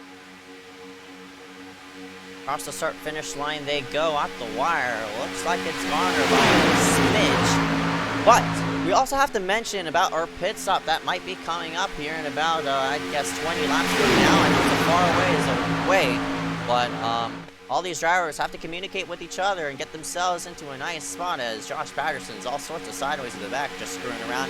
Up front, though, 3 wide action as Sheen gets left at the track. Yep, Brody continues to throw some blocks right now as he comes right down on Hunter Johnson, trying to continue to hold the lead right now. But, man, some of these guys coming on the inside, look at those guys. That's 2 teammates right there, Carson Poindexter, Charlie Byer. They're working their way up on the inside. Eloa Hankins right now also working into the top 5. Up, and they work themselves across the start-finish line, this time by Hunter Johnson. And that number 12 really pushed out that 55 ahead. Very, very nicely, but now it's the top 4 all single file as Brody Garner is going to have a mirror full of that 12. Just a matter of when that 12 is going to pull out a line and make that outside line viable. As it worked down the back straightaway, the person who's leading that outside line, there's only 2 cars up there. It looks like it's Hertzeg, and I think that's the number 42 of Liam Sheen as well. Looks like they are, but still up front, Brody Garner. Yep, Brody continues to hold the lead on the inside. They've got more help, but man, look at that tandem up on the outside. I'm so surprised that they're making it work as well as they are. And maybe some of this guy's checking up. That's could be why we're seeing that. But Hunter Johnson thinks about moving out. Here comes Brody Gardner to block. Hunter Johnson moves back to the inside. Now Gardner will try to block the run by Herzog, and now he'll come back to the middle. Wow, man, a lot of shuffling there as Garner threw a bad block. I mean, not really a bad block, but it was a late block, and Hunter slammed himself to the inside. A bit of crossover moves here at Talladega. Nice groovy moves there by number 12, and of course, I expected that 12 to be to the inside and shuffle himself to the front, but as long as that 55 has a run, he'll still retain the lead. Liam comes down. Oh, turn Brody! Oh, Brody Gardner gets turned around. They are mostly going to save it. No, they won't. Mark Frimpong gets turned around. The track is going to be blocked right here. The caution is out on the speedway. Mark Frimpong involved. As I said, Dylan Basin is going through the grass right now. Man, that could have been a lot bigger than it was, but several cars get involved in turn number 3 to bring out another caution. Brody Gardner was not clear right there and causes another decently sized accident, about 5 cars involved. Yeah, Brody, well, wasn't clear, and of course, everybody just running up. Got ran over again. Frimpong involved in another wreck. He goes airborne a bit as the backside slams the safer barrier. The 6 of Max Jurek nowhere to go as Frimpong came down. Not really sure about the damage on that 6, but it's definitely going to be race winning ending, I guess you could say. I really don't know how to word that out, but the 6 is definitely not going to be content with that damage. 72 of Kilo Hankins actually got a clip of that as well. Watch that 72. He worked himself through. And right, I think, there. Not a lot of damage though, but he's definitely going to have some optional.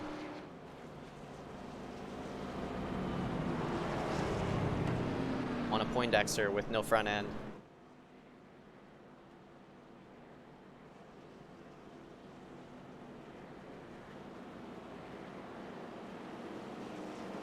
Man, Gardner was throwing blocks for so long, and I knew one of them was going to go wrong, and there it happened. Right as we were going to be approaching halfway here in this race. Man, we've been sitting here for a while, and we're not even halfway here in the race, so we got a long way to go. But let's update the championship picture right now. Kilo Hankins currently Has just spun around. Uh-oh. Frimpong's also sideways in his pit, but yeah, that wreck's going to help Mitch Hobbs because every point that's going to be unavailable to lose, as in a car DNFs, that takes up another spot that Mitch could lose. So each of those is going to help, and with the amount of wrecks we've had today, I won't be surprised if enough guys wreck out to where Mitch is maybe able to lock up the championship just by finishing the race. So we'll have to see how it all plays out, but we see cars exiting the pits right now. AJ Bain looks to be one of the first guys out. Yeah, a lot of very aggressive drivers are now dropping off like flies. We still have a lot of more aggressive drivers still out on the racetrack. The 12 of Hunter Johnson still there. The 196 is Herzog. He's still up there as well. Fortunately, we eliminated the 10 of Mark Frimpong. He was aggressive up there in the mix, but he's out of it. I don't know who else is in this mix, but man, AJ got a really, really good pit stop. Looks like just 2 tires for AJ. I'm very surprised for a lot of these drivers to just slap on 2, especially under caution. I expect a 4-tire pit stop to be mandated as a strategy, but I guess not for the 36.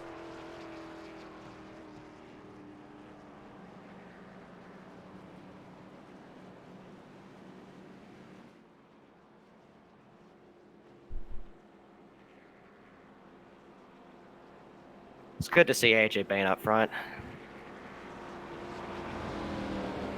Yeah, no doubt about it. I mean, I think he repaired a lot of damage on that rear end, or I think that's all he could repair. We'll get an onboard at 00.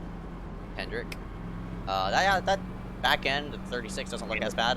Kendrick also has damage. I forgot he had damage off one of those cautions. A lot of right front damage on that machine, and he's okay right now.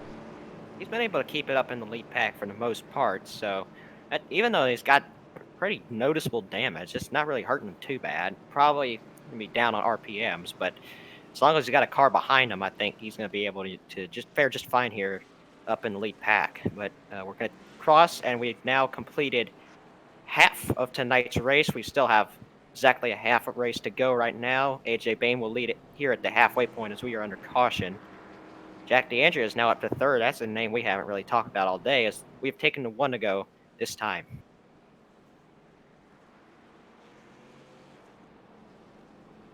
Oh, 1 to go this time by. So AJ Bain's going to be up front. Ryan Kendrick in second. Jack DeAndrea, who I think got himself, finally, he secured himself the top 30 through, I'm going to have to do a radio check here in a moment, so Dog will be alone in the broadcast, but we'll try to focus in. The leader, go, of AJ Bain, but I'll get myself back situated. Dog will take over here just for momentarily. Well, these guys down the back straightaway. We're coming to a restart here. Hopefully these guys are going to manage to restart well. These guys fall in line, and I want to see another green flag run. We did get one right there before the caution came out, but some aggressive blocking ended up ruining that one. But it's still a long way to go. I think we got potential to, get a green flag run in like we did last week. So we'll see how that's going to all play out here. But let's see who's in chat right now. Summer's here. Unfortunately, Joe Bergey's had a couple of issues tonight, getting in some incidents. Let's see who else. Aiden Saunders in chat. Gabe Allen somehow's in the chat. He's racing. Cheney's in the chat. Man, 18 people watching right now. Hopefully that goes up before the end of tonight's broadcast. But these guys are going to work off turn 4. The pace car is going to be in, and we're going to be back underway here real soon.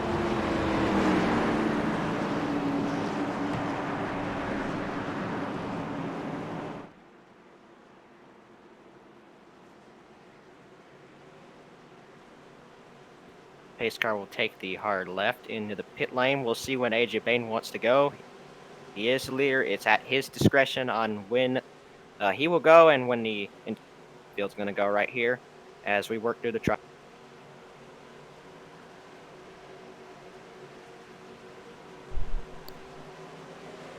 Green flag's going to be back out. AJ Bain is on the gas, and man, he disconnects a lot here from the next row behind him. We'll see if they're going to swarm him up going in here into turn number 1 and through 2 and down the straightaway. I think he's going to be sitting. Yeah, AJ, he went really early, and man, that gap grew to 5 car lengths once he hit the throttle, but it closed up as soon as it went to the backstretch. DeAndrea has a run as they work themselves down the back, as they scramble up 2x2 action. Jack DeAndrea will go to the lead because of that. Yeah, Jack DeAndrea got a good push down the back straightaway from Ryan Berry, but now he will clear to the inside. He's got some friends behind him. Charlie Byers and JJ Hill are going to be working together with each other, as well as 028, who's up front right now. But AJ Bain kind of breaking those guys up right now. Here you see Liam Sheen. We know he's not going to stay in line. He'll move to the outside. We'll see if Hunter Johnson's going to go. James Hill will move up, but nobody goes with him. Sheen's going to go back to the inside. Now Hunter Johnson's going to try and push 97. Yeah, top 6 now pulling away from the rest of the pack, as up on the high banks looks like it's a 37, a JJ Hill, who wants to make that outside blend work, but he's by himself. He's going to slot in behind. Looks like the 12, Hunter Johnson, get himself back rolling. Well, the 00, Ryan Kendrick, will also now fill the gap between the disconnection, as they're now fanning out 2x2 up on the high side. Here comes Sheen, and he's going to get, he's looking to swamp that 36 in the 028. Well, he's got a really good pusher behind him. Hunter Johnson sure knows how to push in these cup cars. There you see Ryan Kendrick with that damage. He's third on the outside. He's getting a good push by Ryan Berry right now up on the outside. So obviously that outside right now has the superior cars. Liam Sheen's going to be going to the lead here as they work through the tri-oval. Liam Sheen's going to, looks like, try and drop down right there, and Hunter Johnson's now going to go. 3 wide action. Oh man, Ryan Berry just about hooked the 42 of Liam Sheen. I don't know where Sheen went. Oh, now he's on the bottom side. Looks like a bit of a lane shuffle in there. They're stacked up 3x3 up on the high side. Looks like Gabe Allen wants to go. They'll have Zoltan as a pusher. They work themselves on the back straight. A bit of scrambling right there as Hunter Johnson's trying to fend off the 00 and 06. Car on the apron. That's DeAndrea. He wants out of it. Yep, Ryan Kendrick with that damage up the middle. Ryan Berry just right underneath his car right there. And Kendrick's going to move to the outside. I think it was a smart move by Ryan Kendrick. He was about to get turned. Ryan Berry will slot down in 3rd place as Hunter Johnson will lead them down the front straightaway. Liam Sheen in 2nd spot. Ryan Berry up in the 3rd spot. And that's Keeloa Hankins, championship contender, up to 4th. As they go through the trial, it looks like Hunter Johnson will put another lead down on the board. See? Yeah, for the 72, Kiloa Hankins, if he leads a lap here tonight, he'll get an extra bonus point. If he leads most laps, he'll get another extra bonus point. I don't know who's led most laps as of right now. We'll actually pull up here on the right-hand side of the screen. That is the wrong panel. There it is. Looks like Hunter Johnson has led 22 this whole entire race, and he's up front yet again. But they're scooting themselves at the high side. Zoltan Herzog might want it. Gabe Allen will ditch him out. A bit of juking right there here on the Superspeedway side of things. Yep. 78 Ryan Berry looking really undecisive on where he wants to go, but Low Hankins moves himself into fourth. Time's running out to get those bonus points. He's going to need as many points as he can, of course. We'll update you right now on exactly where the point situation stands. Right now, Kiloa Hankins runs in the fourth spot. He'll actually try and take third right now. He'll take the third spot to the tri-oval, but right now Hobbs will still have the championship as they run. Yeah, Hobbs was sitting in 14th, but Kiloa is coming. He wants that lead, and his best shot to win the championship is by winning the race. Gets at least 4 extra bonus points for winning the race and leading laps as well, but they work themselves down the back straightaway. Kiloa Hankins is going to have to slide himself to the back side of that 12, and then left in the middle looks like Barry. Nobody wants to work with him. Oh my gosh, and Sheen, nice move there. Work himself in the lead. He will move down right now, and he'll move right in front of Hunter Johnson for that spot. Zoltan Herzog's going to be kind of alone on the outside, but he'll have some help coming to him soon. As you see, Ryan Berry up there and some other guys. That's Gabe Allen also working up to the top. Yeah, Gabe Allen now up here in the mix as well, as he is now inside the top 10. We see some more action as not DeAndrea, but Herzog to the bottom side of the racetrack. A nice maneuver there, and we'll see if the 12 could go ahead and fend off to the high side. He has a pusher of the 78 of Ryan Berry, but to the front, Zoltan Herzog for, I think, one of his, not the first time tonight. He's led 6 laps this entire race, but now he's back up front yet again. But Hunter Johnson's coming up on the high side again. Man, these guys have just put on a show here tonight. These 4 drivers up front, these first 2 rows, these have been some of the most exciting guys to watch all night. And now they are back up front, all 4 of them, together here at the front. AJ Bain also in this mix, but Kiloa Hankins right now has to really be thinking about taking the lead here soon, because he's going to need those bonus points. They work down the front straightaway. Zoltan Herzog will lead that line. Yeah, no doubt about it. For the 72, we also got to mention about pit stops. I'd expect some of these drivers to maybe split the run halfway, as Herzog is doing a lot of blocking right there. Man, that 196 is all over the place, but man, he's maintaining the lead fairly nicely. Liam Sheen's going to work himself to the high side and try to retain the lead with Hunter Johnson as a pusher, but we also got to mention there's one more pit stop to go, and that'll happen with around, looks like 20 to go. Yeah, hopefully that we have a green flag run. Maybe we can have some green flag pit stops. Right now, Zoltan Herzog continues to lead down the front straightaway, but you can see that outside line is getting more help, and we got to mention Kendrick's damage is not helping that inside line either. We'll see who's going to lead the lap at the line right now. Looks like Liam Sheen's going to have the momentum at the line. He'll lead lap number 50. Yep, and the 2x2 action as you work into turns 1 and 2. Hunter's a bit squirrely as Zoltan's going to pull a huge block. They're going to split Zoltan 3 wide. Nobody wanted to... Whoa, there's a car that flung down to the inside. I'm not sure who that was, and that was a really... Looks like it was Patterson. He saved it. They're 4 wide. No, that's not going to work. This guy's back out. Looks like they do. They will put the brakes on. AJ Bain took a evasive action to get out of that one, but they're going to work down the front straightaway up front. Liam Sheen continues to lead. Kiloa Hankins up to second spot as they go through the tri-oval. Hunter Johnson going to try and mount a charge back on the outside, but man, that whole last lap was crazy. We'll see who leads this lap. Looks like Hunter Johnson's going to get the help he needs to lead. Yeah, Hunter to the front, and he'll easily slot himself to the inside, right in front of the 42 of Liam Sheen. Now, can Herzog fill that gap between the 12 and 42? It doesn't exist anymore as they work themselves off of 2. Now, the 196, Zoltan will have a pusher of, looks like Jack DeAndrea coming out of nowhere. He was sitting outside that top 10. Now he's here toward the front. Yeah, that checkup helps some guys get back up to the field right now, and now we've got 2x2 for the first 4 rows and then some single file behind right now. And these guys are going to be trying to play it safe as they go working through the front straightaway right now. Hunter Johnson's going to be the leader down the front straightaway, but here comes Liam Sheen on the outside. Moves up with Zoltan Herzog to try and get a run. They work through the tri-oval. Who's going to lead this lap? Looks like Liam Sheen will have it as they work towards turn number 1. Yeah, Sheen will clear that number 12 of Hunter Johnson. He'll move himself to the front. I would I don't know how many lead changes we've had this entire race, but man, looks like 27 lead changes this entire race. This is amazing. Oh, some cars dropping to the apron. Don't really know what happened there as one car got really shoved out of the line. Again, it's Patterson. Patterson again. What is going on with Patterson tonight? I don't know if he's just doing that for fun, but Kiloa Hankins decides he's going to have none. He's going to move out and try and play it safe here, coming in this part of the run as we work down the front straightaway once again. Looks like Hunter Johnson's going to get the run he needs to take the lead here in the tri-oval. Now Hunter will clear the 42. We'll see if he can drag the 78 of Barry with him, and indeed he does so. So the top two will now be Hunter Johnson and Ryan Barry.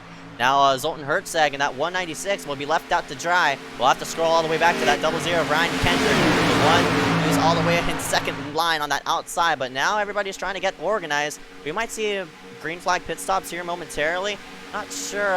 Looks like we're coming up on 35 laps to go. But if you pit now, you'll make it all the way to the end.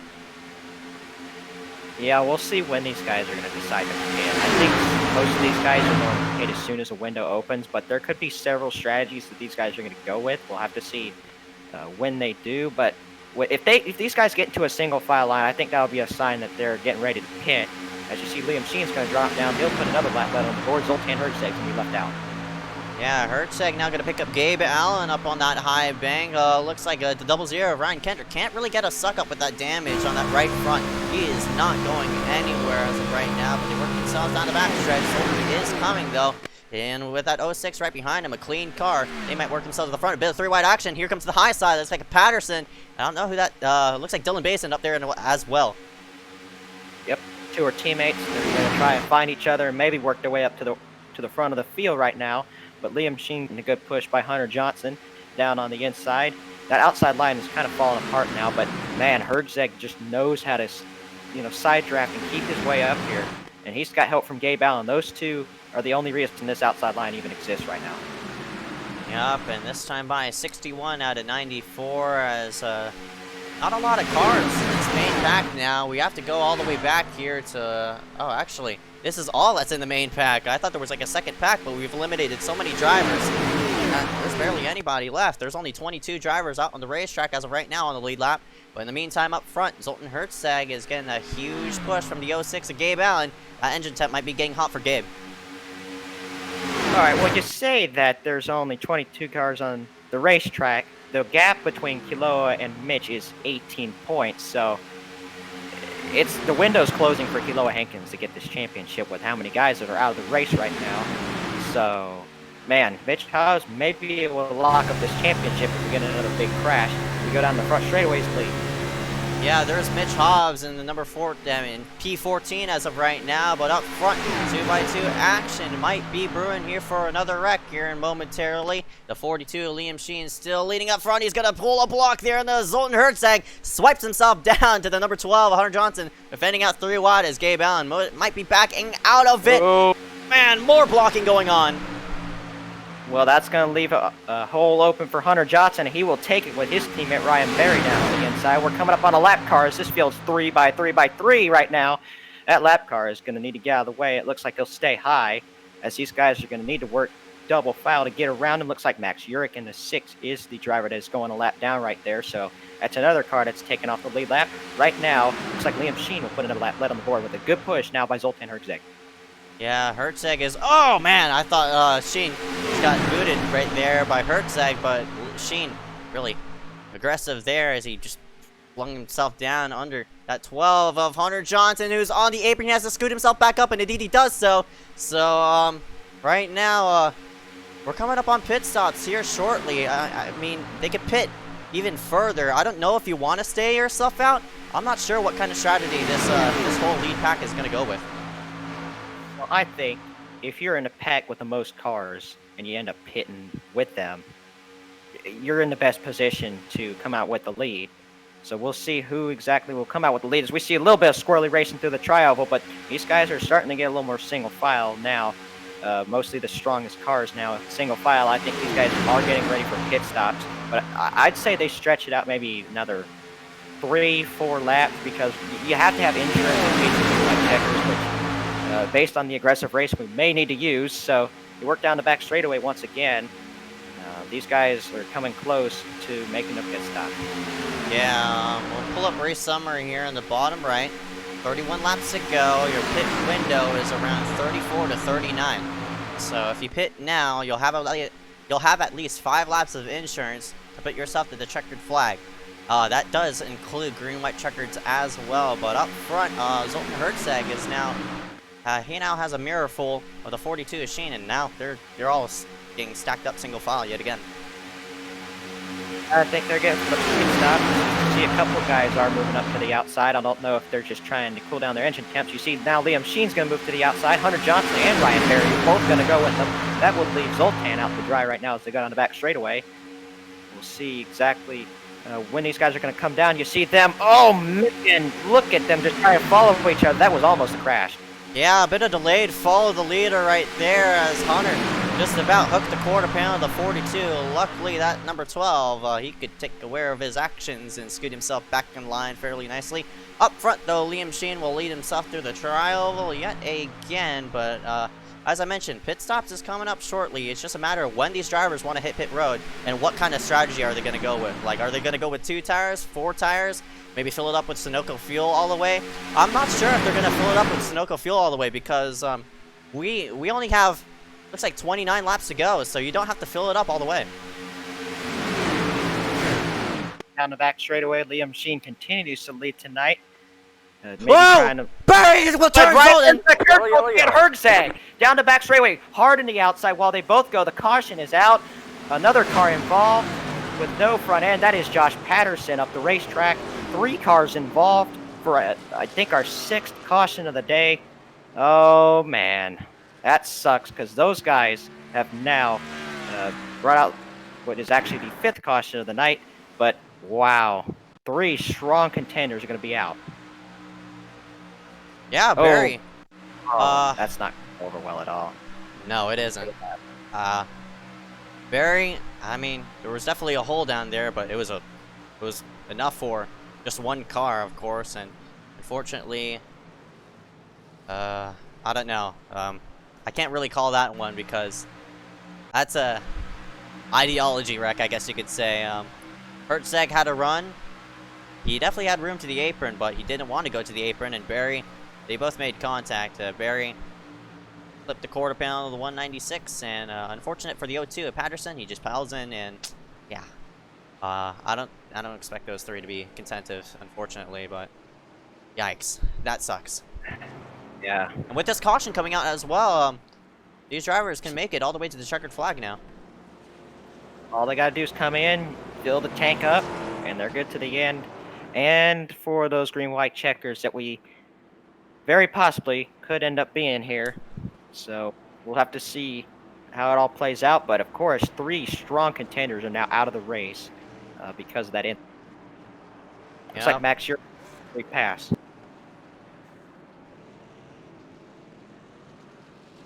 Road's open. I don't know if they're going to elect with the same strategy if there were to be green flag pit stops. Sucks we didn't have them, but oh well. Everybody's going to scoot themselves on in, fairly nice and even.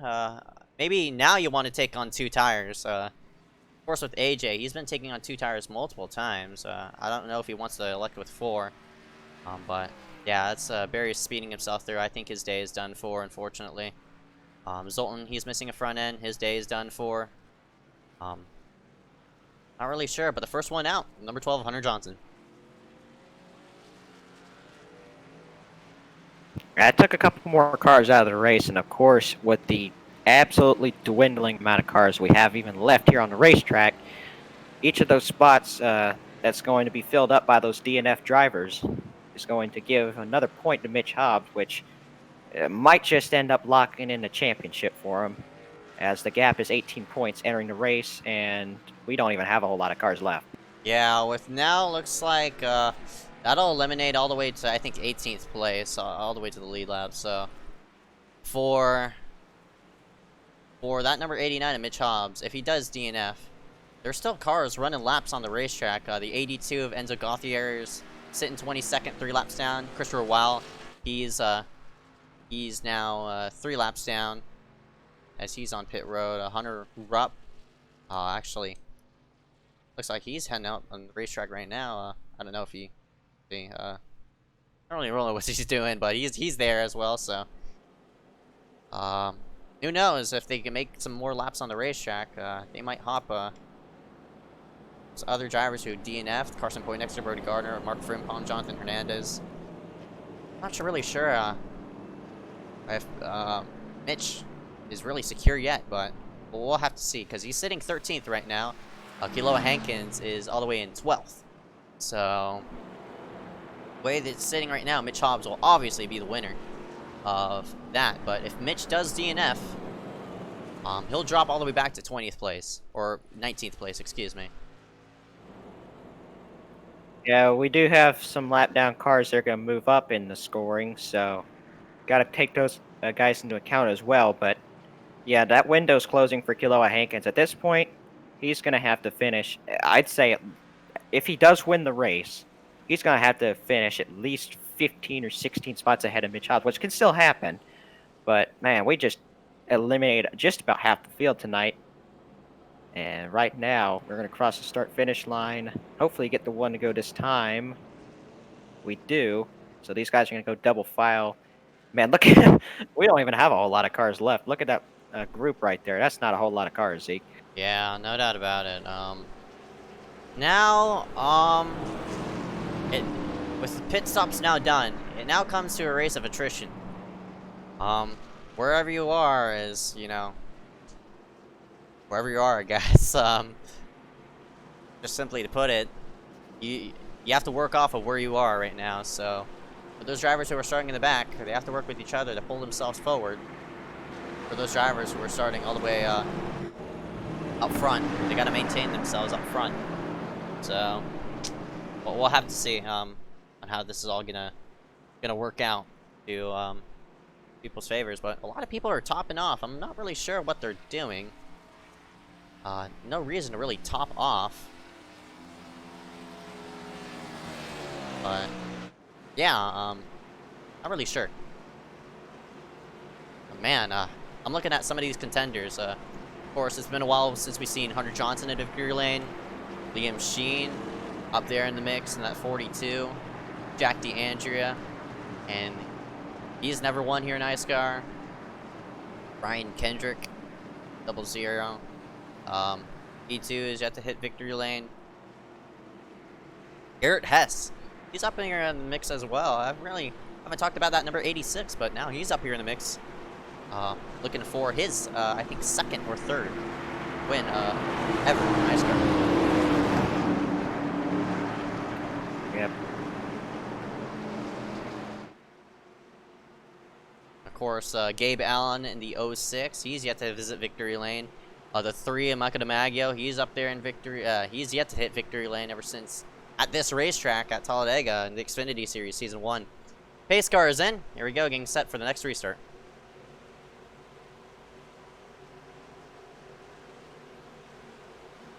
So it's through, and green flag. Green's out. Green flag. Green flag. There's 18 cars all on the lead lap. We'll see if they can maintain pace and work themselves forward. Now, with a lot of aggressive drivers, especially with Zoltan and Barry out, this will in turn make for a bit more organized racing, most likely, as Garrett Hess gets a bit out of line. I don't know if he spun his tires there. I don't know what. It looks like a 2-tire stop by that number 86 last time. Might have been spinning his tires. Not really sure what happened there, but they worked themselves down the backstretch. 2x2 action up front, though. It's Hunter Johnson and Liam Sheen. Sheen up there on the high side. A bit of maneuvers to the middle. Gabe Allen wants to lead some through. But 42, Liam Sheen will go to the front. Yep, Liam comes right down in front of Hunter Johnson. Those two have been working together all race long. Ryan Kendrick third in line on the inside. Jack Andrews now in the outside lane. He's going to get some pushing from behind. That's some of his friends back there. Looks like Garrett Hess, one of them. AJ Bain's going to move high. And he's going to drop out here, but Liam Sheen's going to put another lap led on the board. He's maybe inching closer to the most laps led here tonight. Yeah, I wouldn't say too much, but it looks like 12 laps on Sheen's resume. For that 12 of Hunter Johnson, he probably secured it sitting there, but in the meantime, they worked themselves down the back stretch. Liam Sheen is leading the final run, but now it's go time. Well, not really go time. I guess it's time to really time to find your partners to work it out with. You got to find your people to maybe get yourself in position for that 5 to go mark in which things start going hectic. For me, I want to go as soon as 10 to go hits and get yourself in position. So when the 5 to go comes around, you're already up there in the mix where we got a rack and games around. Oh, save it. Oh, he might save it. He's not going to hit anything. Will we have a caution? We will not have no caution. But Gabe Allen goes spinning through the infield. We'll see if either of those guys got a pit penalty. Not sure who else was involved in that one. But the Gabe... Oh, looks like Dylan. I'm not really sure. Dylan washed up. Gabe was fending off his line, and fortunate for that 06, he's not going to be a factor of this one unless a caution comes out. But meanwhile, up front, Liam Sheen is now up front. The 12, Hunter Johnson in second. How about Ryan Kendrick? Still with that damage. He's sitting in third. Yep, that front end damage is not really killing him too much. I thought it was really going to hurt him, but you see him right there in third spot. Charlie Byer fourth, Jack Andrew fifth. These guys are getting single file, which reminds me of last week's race here in the Superspeedway series. Same thing happened coming to the end of the race. And I think we'll be sitting like this for a while, but once we get to about 10 laps to go, I think things are going to start to get wild up in front of the field. Yeah, no doubt about it. There's only 11 cars in this main pack right now. We also have the 151 of Cole Williams. We haven't really talked about him. William Schmidt also in the mix as well, and William has survived up to this point, especially with his luck. Right now, top 5, actually, this whole line except AJ Bain is all single file, so it's just a matter of when you're going to make the move now, and we're now playing the waiting game. As I said earlier, I think these guys will be staying in line for a while. We do see some jockeying in the back of the field, but you see some guys moving high. Looks like William Schmidt's going to go on to Cole Williams. I think Williams was holding them up, so we'll see if the switch is going to work out for both of those guys, but they've worked back up towards this pack. They are in the draft of these guys now, so add 2 cars onto that lead pack as we see AJ Bain up on the high side. And down the back straight away we go. Still single file. Going to be maneuvering around a lap car. That is, I think, Josh Patterson up on the outside. As they head down the back straight, they're going to turn number 3 right now. Yep, and Kiloa Hankins, again, for that 72, his championship hopes are on the line, but unfortunately, with only 18 drivers out on the racetrack, his championship hopes are dashed. Most likely, Mitch Hobbs will come out as the champion unless he gets disqualified. So, for that 89 of Mitch Hobbs, he has to keep himself a nice distance ahead. For that, maybe just out of Rex, maybe just top it off here at Dega. But for that 89, he can take a breather now.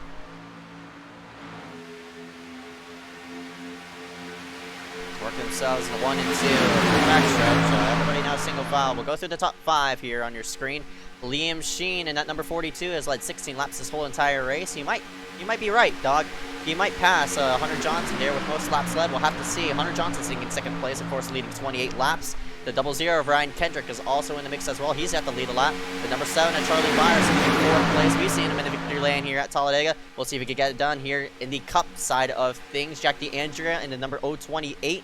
He's led 1 lap this whole entire race. Michael DiMaggio, he was in position to win last week, and now he's up here in 9th place. Now that outside line is starting to form up, and Kiloa Hankins wants to charge forward. Top 4 single file, but these guys are going to start to go right here with 19 laps to go. These guys think it's time to start mixing it up a little bit down the back straightaway. Yeah, and they work themselves down the back stretch into turn number 3. Top 3 single file, but look at that outside line rummaging forward. Michael DiMaggio. Oh, looks like he's going to have a proximity teammate with him as well. That's the 12 of Hunter Johnson, and that outside line is going to get a good shot there as Michael DiMaggio will pull his teammate of that number 12 of Hunter Johnson to the front. So proximity going to be dotting 1 and 2. Hunter's going to scoot himself to the inside, but DiMaggio will hold his line. He'll be to the outside of the 12. Works themselves into 1. Now getting set up 2 by 2. Now 3 rows deep. A lot of cars still single file. Yet to make their move. I think they're just going to be holding their ground for right now unless there's a big wreck. But in the meantime, up front, the number 3 of Michael DiMaggio, the number 72, Kiloa Hankins, and number 36 of AJ Bain. They lead it into 3 on the outside. Yep, Hunter Johnson, though, getting a really good push from Liam right now. Those two have been working together all race. And Ryan Kendrick, though, on the inside, he's not giving him much help, but he does have an excuse for that. He's got plenty of front-end damage on the right front there, so he can only do so much with that damage, and that inside line is still working pretty well for Hunter Johnson and Liam Sheen. Those guys have been working together really well, and those two are going to be 1 and 2 right now as they enter one. Yeah, turn number 1 they go. Still through 2x2 action. Also have to mention those cars further back are starting to lose that main draft. I don't know how fast this whole front pack is going, but man, they're starting to lose it very slightly. But up front, now here comes Michael DiMaggio as they work around the lap car of Josh Patterson. DiMaggio up right alongside the 12. He's been alongside of him for the past 2 laps, but can he get the lead though?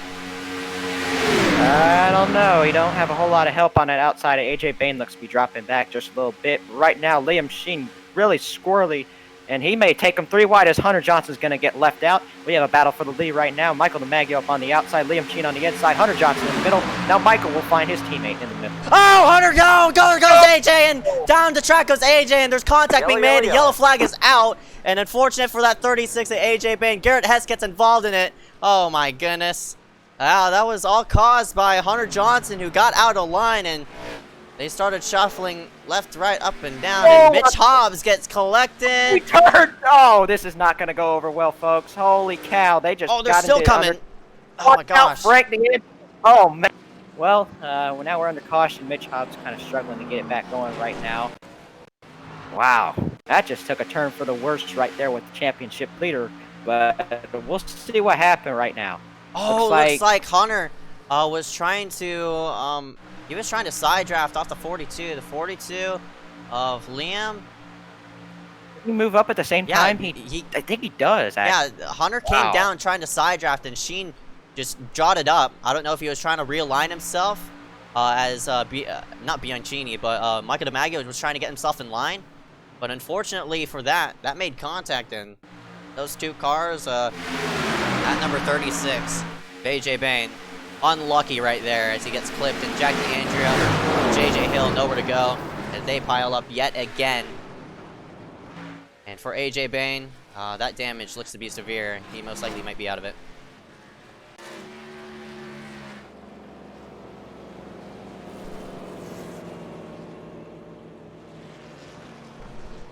Oh boy.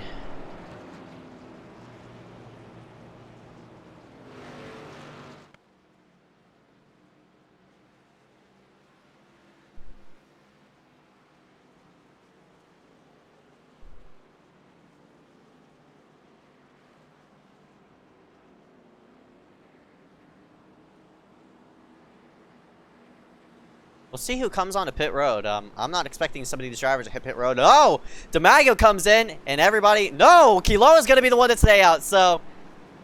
A bit of zippity-zoppity. I don't know what that word that was. Zippity-zoppity. He will get a bonus point here for leading the That's lap, right. which he's going to need if he wants to for the championship. That could be why he has stayed out right now, but he'll have to deal with the move that he's made. But it's going to help him as far as the championship goes. But, of course, with the amount of cars getting wrecked out, that window's closing. Yeah, there's only 18 cars now on the track. So, of course, Christopher Well out on the, he's on pit road. Hunter Rupp, he's on pit road as well. Yeah, they've eliminated a ton of drivers. So, fortunately, for Kiloa Hankins, I mean, he does lead a lap, so... I'll add a bonus point to his resume. But can it be enough though? So that means that gap closes from, I don't know how many points it was. Kilo is gonna get 210. Gonna be started off a base of 210 with a bonus point. Now, how many bonus points do you get for winning the race? 3. So that would be 4 bonus points if he can come out with the win here tonight, which would put him at 214, and the difference would then be 13 positions. So it's still possible right now, but he's got to win, and Mitch Hobbs needs to be at the end of the lead lap if Kiloa wants any shot at winning the championship here tonight.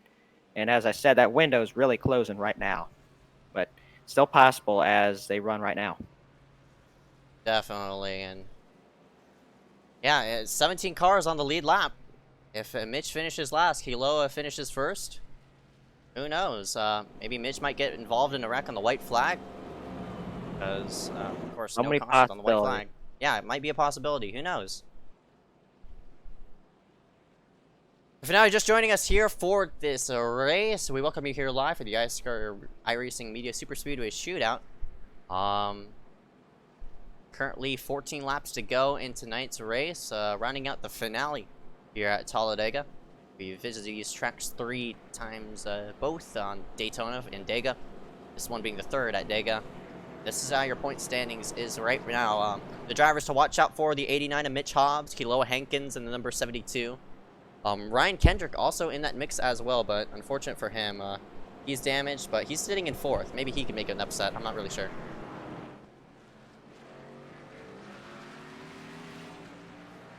Well, anybody that's third or back in points is now eliminated, so Right. those championship runs are over.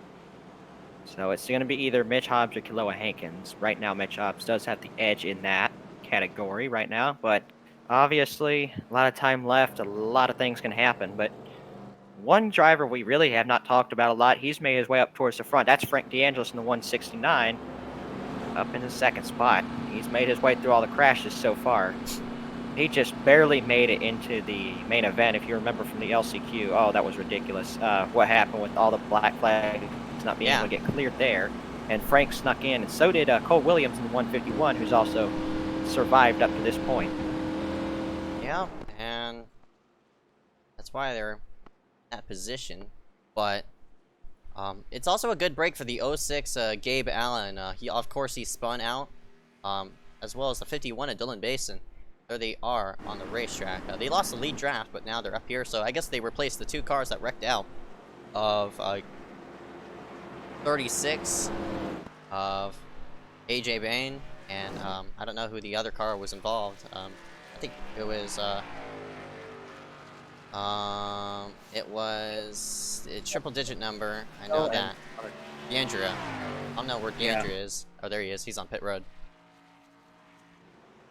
He's going to need to get caught back up. He's going to need to do it quickly, or he's not even going to make the restart right now. But we'll see if Kealoha Hankins can come out at least with his first career win tonight. Even if he does lose the points championship, it still helps if he gets his first career win tonight. And right now he's put himself in position to do that right now, as he will lead coming to the restart. Yeah, for the Kealoha Hankins, I don't know how many starts he has in iSCAR. He's been in the series for a while. I'm still waiting for him to be in victory lane. Kealoha, take a look at how many starts he has. He's made many. He's got 128. Yeah, 128 starts and no wins on his back. So for Kealoha Hankins, he's going to be very, very hungry here for tonight. He's sitting 2nd at points as well. So, I mean, a win could maybe boost him up to a championship stand in a championship spot. We'll have to see. Getting set for the green flag this time by the 72 Kealoha Hankins will lead at the green. Right alongside of him, that's the 169 of Frank DeAngelis, who's laying back the restart. He might want to be going a bit early. Green flag is out. We're up and away. Work themselves to turn number 1. Side by side for that 2nd spot. Kealoha actually got a better restart than the rest of the field, so he might get swamped here as they work themselves out of the back straightaway. A lot of drivers really fanned themselves out. Nobody got a great restart. Very curious why, but now they're going to file back in line. Now single file, but we're still getting up to speed. Kealoha is going to get swamped there up on the high side. Here comes the 42 of Liam Sheen. He's going to have the pusher of the 169 of Frank DeAngelis. 2x2 action, 3 rows deep. Oh, man, Frank had to back out. He was not aligned with the 42. They had themselves a 3. Well, Kealoha Hankins got a teammate down there. That's Charlie Byer, who may end up helping him win this race and maybe in turn a championship. We'll still have to see about that. But these guys still fanning out. Man, Frank DeAngelis just can't find the rear bumper of Liam Sheen. It seems like here comes Hunter Johnson. He'll move up to the outside lane right now. We'll see if Kealoha is going to end up blocking that. But I think he's going to end up staying with his teammate right now, Charlie Byers. They were 1-2 across the start-finish line. Hey, take a look at that number 6 of Max Urich. He has a lot of damage on his machine, but guess what? He's sitting up in the top 5. So that number 6 of Max Urich, even though he's been involved in multiple wrecks, he's up here and contented. Especially, I cannot believe it because he has a lot of damage on that machine. But meanwhile, they head down the back straightaway. Up on the high side, here comes Johnson. He has a pusher of the 42, and Liam Sheen. And they clear for the lead. Kealoha, oh, that's so close.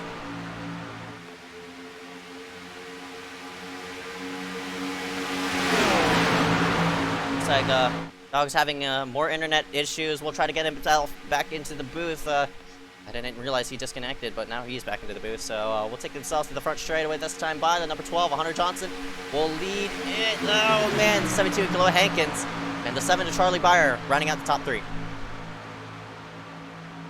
Those three are going to be kind of pulling out right now to the lead right now. But Max Jurek up into fourth. He's got plenty of damage, but it doesn't matter. You got to go for the win, damaged or not right now, as they work down the back straightaway. Yeah, damaged or not, that number 6, excuse me, Max Jurek, he's sitting in 4th place. He has a nice, even though he has a lot of damage on his machine, he has to have a pusher to get himself up there in the mix. But we'll have to see on how this will all just function out. In the meantime, off of turn number 4. Number 12, Hunter Johnson, Kaloa Hankins, and Charlie Byer will be leading it as they head to the front straightaway this time by Hunter Johnson, still your leader. Can he retain it, though, as we're now single-digit laps to go, 9 to go at the wire. Up to the high side, here comes the 169 of... Looks like Frank DeAngelis also in the mix as well. He has a pusher of the 42. It's go time now as there 10 laps to go. 9 laps to go. One car gets dropped to the apron. It's Kaloa Hankins. He can't find a hole up there. He has to force himself up there. But unfortunately, I think he can't find a hole. They're 3 wide. I'm not sure how this is going to work. They might fan up and somebody might get turned in front of somebody's nose. But luckily, they keep it straight. But up front, Liam Sheen has just regained the lead. Man, these guys are just shuffling towards the front. Dylan Basin has no help on the outside. He was up there battling for the lead for a minute, but Frank DeAngelis done some wild blocking these last couple laps, but it's what he has to do to get his first win here tonight. He works down the front straightaway. He will lead that lap just barely as we go to turn number 1. Oh, down to the bottom goes the number 7, a Charlie Byer, and Kendrick was a bit out for line. Offset there. I thought he was about to hook the 169 of Frank DeAngelis. Luckily, they keep it straight. They work themselves down the back straightaway. 8 laps to go this time by. Place your bets as we're coming down here to closing time this time by. And oh boy, these drivers are going to be at their highest peak right now. The intensity level has ramped up to 100. It might go over 100 once we reach the white flag, but it's coming. And just Josh Patterson is just staying up there. He's so slow on the racetrack, but he's just trying to finish as high as he can at this point. They work by him in turn number 3 and 4 as we're down the front straightaway now. Liam Sheen continues to lead, but for how long? And it's just a matter of how that high side's going to stack up again. Kaloa Hankins has now found himself in 3rd place. Can he get his teammate right behind him? That number 7 to Charlie Byer to go with him down the backstretch. We'll scoot down the back straightaway. Everybody's going to keep themselves single file. I'm very surprised about that. Everybody's now right behind Liam Sheen, but unfortunate for that 0-0 of Ryan Kendrick. I think he was predicting for some of those drivers to maybe move themselves to the high side. But speaking of high side, Gabe Allen out of nowhere. He's now moving himself into the top 5. Yeah, both of these cars on the outside line have damage, but they are advancing right now up on the outside. More help is coming. Look at that. Cole Williams going to help them as Hunter Johnson will move up. He's going to try and go for the lead right now as they work to the tri-oval. Looks like Hunter Johnson may be able to get clear. Here comes Ryan Kendrick taking it to the outside. Yup, Hunter dropped down, and that opens up the door for the 0-0 of Ryan Kendrick. He now has a pusher of the 06 of Gabe Allen, who came out of nowhere. Gabe now sluck up to the backside of that 0-0. He's going to hook him! There they go! Around they go! Big wreck! And that'll bring us into green-white checker territory as Gabe Allen hooked... I think, I forgot who it was. Kendrick also getting Cole Williams involved in that one.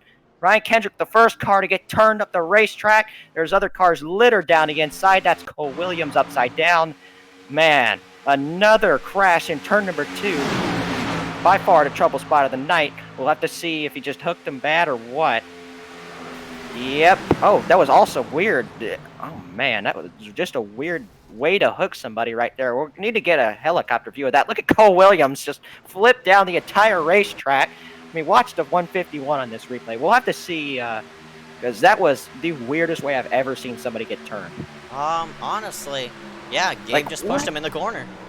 Oh, man. And then Cole Williams is careening down the track and down into turn number 2. Hits the inside safer barrier as he was flipping. So a violent crash right there. Man, those turn 2 safer barriers have launched some guys today, and Cole Williams could be another one of those guys that ends up getting flung out by it. But yes, as you said, green-white checkers coming. Going to be the first of 3 attempts, I think, here in iSCAR. So With that crash, I am expecting the window of opportunity for Kilo Hankins to get that championship to be closed even more with how many guys are going to be out of the race now. I think it's all said and done now for the championship. Yeah, definitely. But again, there's still that small possibility. Now 14 drivers now left on the racetrack. You said the gap was 13 points? 18. 18? 18 points, but you also Yeah. got to think of those bonus points that Kilo Yeah, Hankins so- just. And then, if he wins the race, that's 3 more. So, Yeah. window opportunities closing right now with that wreck has taken more guys out of the race. But we'll have to see. I mean, we're not really going to know exactly until the points are calculated on the Dan Lisa page. So we'll have to see how that ends up working out. Yup, and... boy. Closing time. We will go into green-white checkered status, so, if y'all don't know what green-white checkers are, you must be living under a rock. Yeah, you must be under a rock. Because, the green-white checkers go as is. Green flag comes out. There's 2 laps in the green-white checkered. Once the green comes out, next flag, if there's a caution during that green flag segment, we'll go into another attempt. We have a limited number of attempts. Here in iSCAR, we limit it to 3. On the NASCAR side of things, it's unlimited. So, I don't know how many overtime attempts or green-white checkered attempts they've had in NASCAR. The most they've had, I don't really know. It might have been was it the Daytona race in Xfinity, which they had like 4 or 5 attempts? I'm not really sure, but I'm not gonna go in depth about that. But we have 3 attempts here in iSCAR to get in a green flag finish. Once the white flag comes out, next flag will end it. No cautions on that white flag segment. But, iRacing is weird sometimes. I remember a couple of times they crossed the line, but the caution still came out. And we still had another attempt, so who knows? Yeah, well, Hunter Johnson. Last time Hunter Johnson's won an iSCAR race, I think we got to go back to early in the season. Last time he was even showing up at the racetrack to begin with, but man, he has not won in a while. It'd be good to see him return to victory lane. Yeah, no doubt about it. Oh man, there's so many people. I don't want to be biased, but there's so many people I want to win. I want to win here in this main pack. Lots of drivers who have yet to pick up victories. It's been 7 months Yeah. since he last won. For So, Hunter? yes, for Hunter Johnson, been a long time. Man. Hey, at least you're not Michael DeMaggi won like 2 years. So. Yeah, for DeMaggi, Michael's he's sitting on at the 9th. racetrack right now, so he's still got a shot at it. Of course, some guys up here that have never won. Max Schurig, one of those. He's 6th spot right now. Basin is up in a 5th spot. He's still up here. I'm surprised he hasn't gotten a win yet, but still sitting with no wins right now. Frank DeAndres is another. J.J. Hill's another. I mean, we got guys up here that have never won. We got guys that haven't won in a long time. We have frequent winners up here in the front of the field. As we have got the one to go right here, we're going to be going for our first of 3 green-white checkers. Hopefully, we don't have to use all 3 of them right now. Yeah, actually, it's gonna be a normal 2 to go attempt. So Oh, really? if Yeah, look at that. The laps right there. just lined up right. That's good to see right now.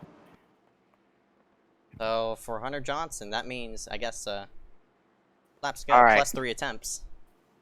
Okay, so our statistician right here, Matthew Klein, is telling me that Mitch Hobbs would have to finish 16th, and if Kiloa Hankins wins, Mitch Hobbs would have to finish 16th. Look at Yeah. the scoreboard on the left. How many guys do we have on the lead lap? 14.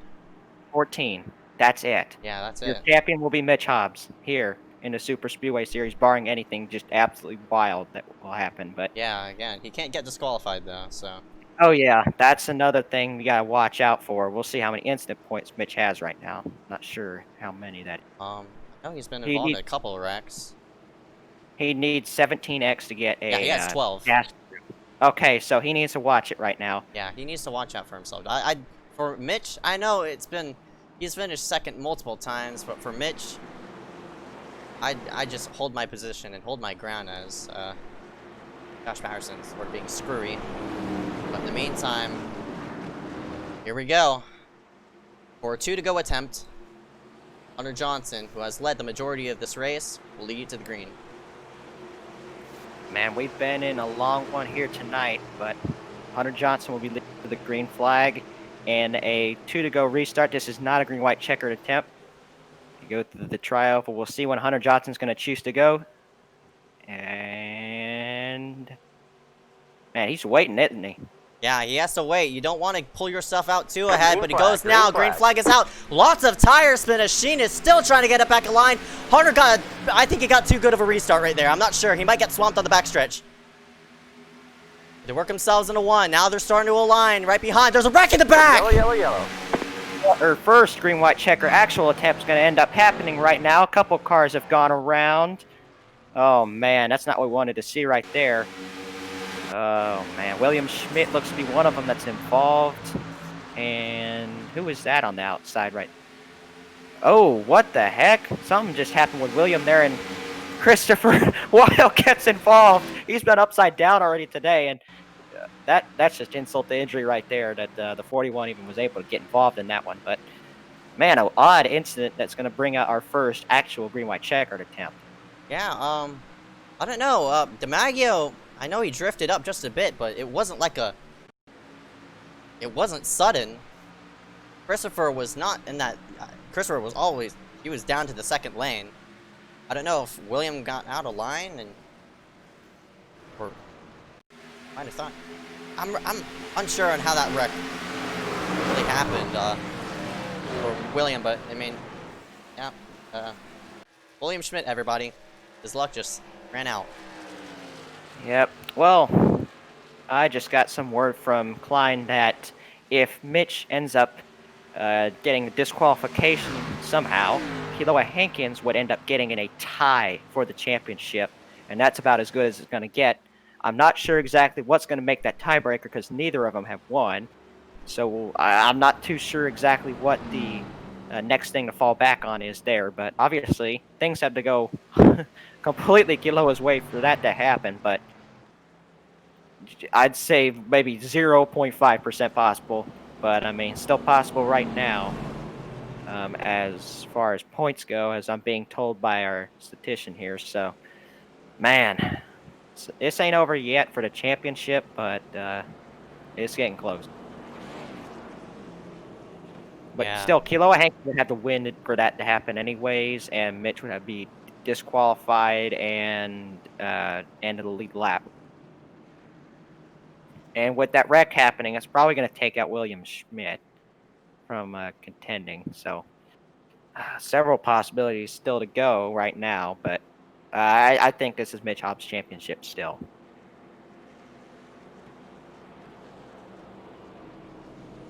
Yeah, I think we'll double file. Yes, it's double file. I thought it would be a single file restart since we got a caution on the initial lap, but alright, we've eliminated more drivers again.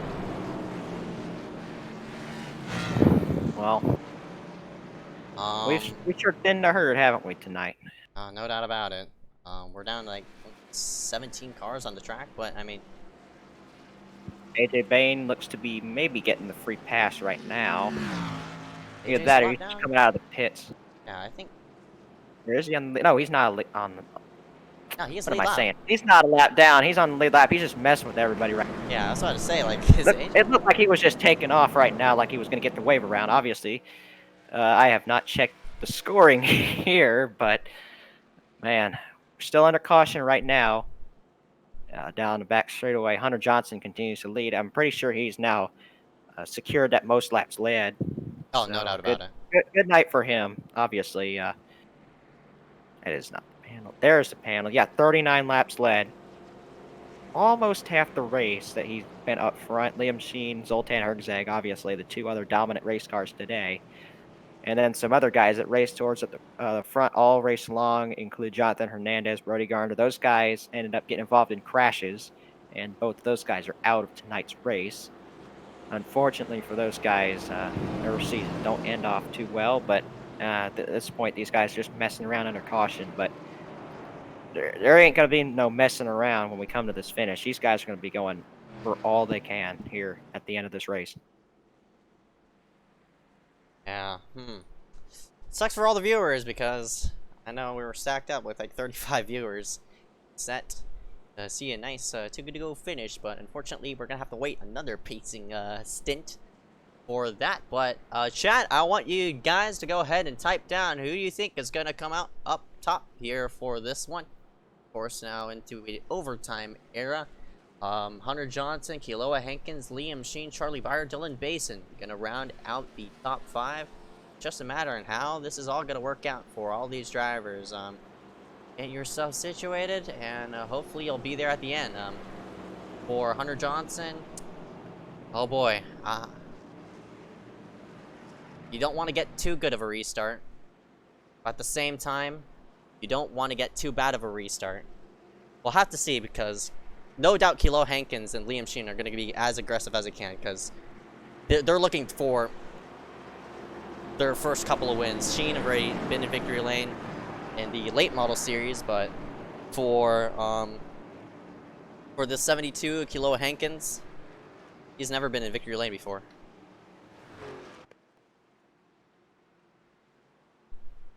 Well, we got Dylan Basin going to the inside. Well, an update on those insurance wars. I think Dylan Basin has won handily right now because the rest of his competition's out. Actually, the insurance wars got won by all those cars who just crashed out. Everybody from 18th on down are all gonna have to pay up and such for all the damage that's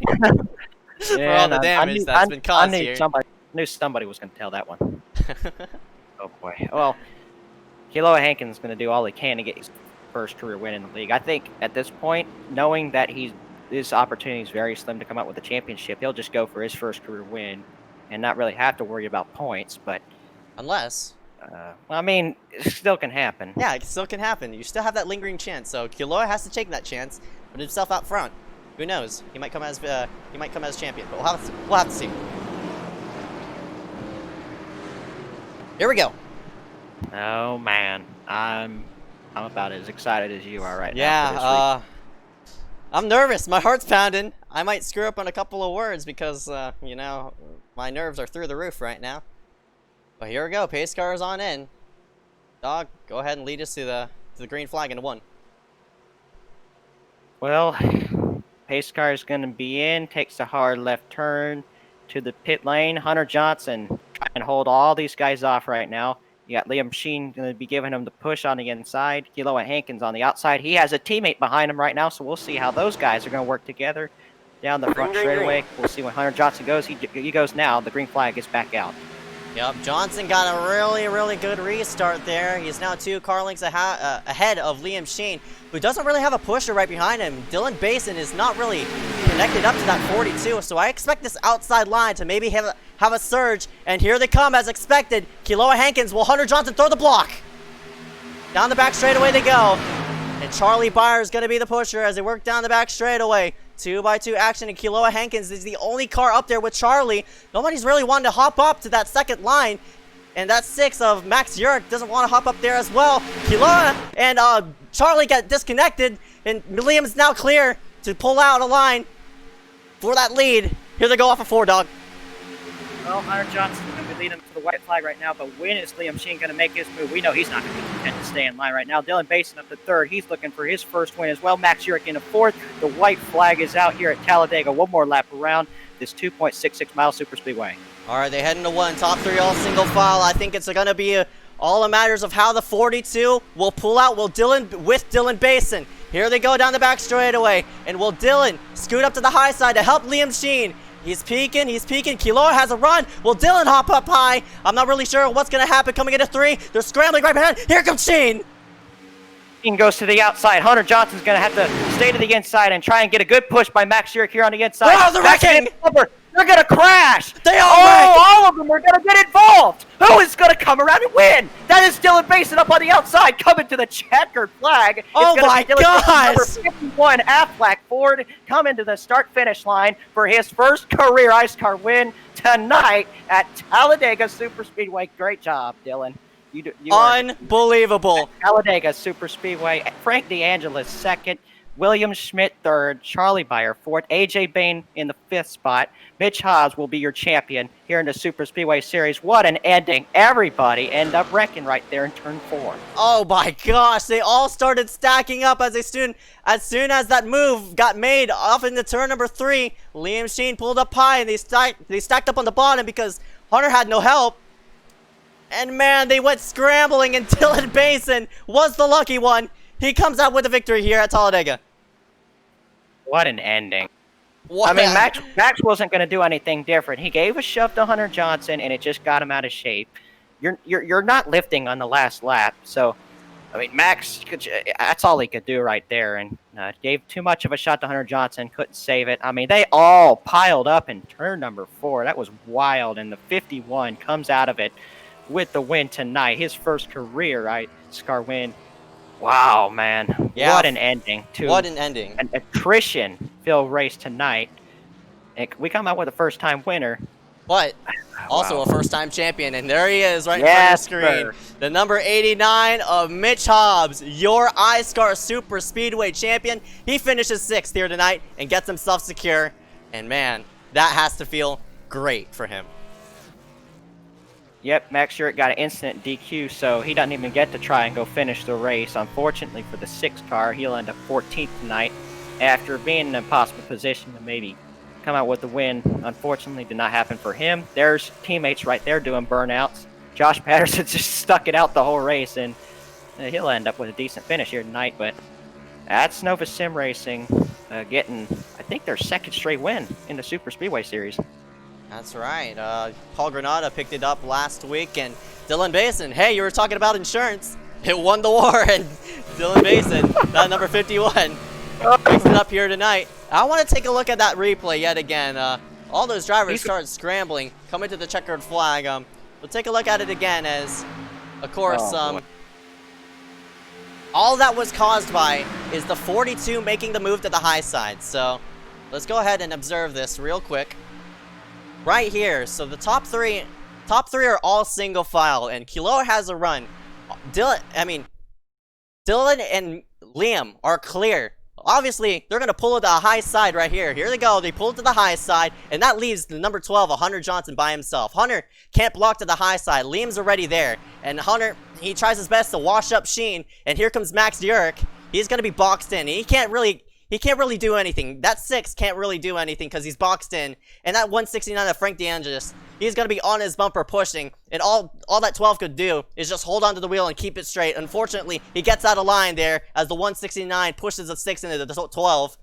And around they go. They start wrecking. The 42 gets nowhere, and the whole track's just blocked right here. Dude, watch the 51. He gets nailed. He saves it up the track. And, of course, the track's blocked at that point, but the 51's already gotten away.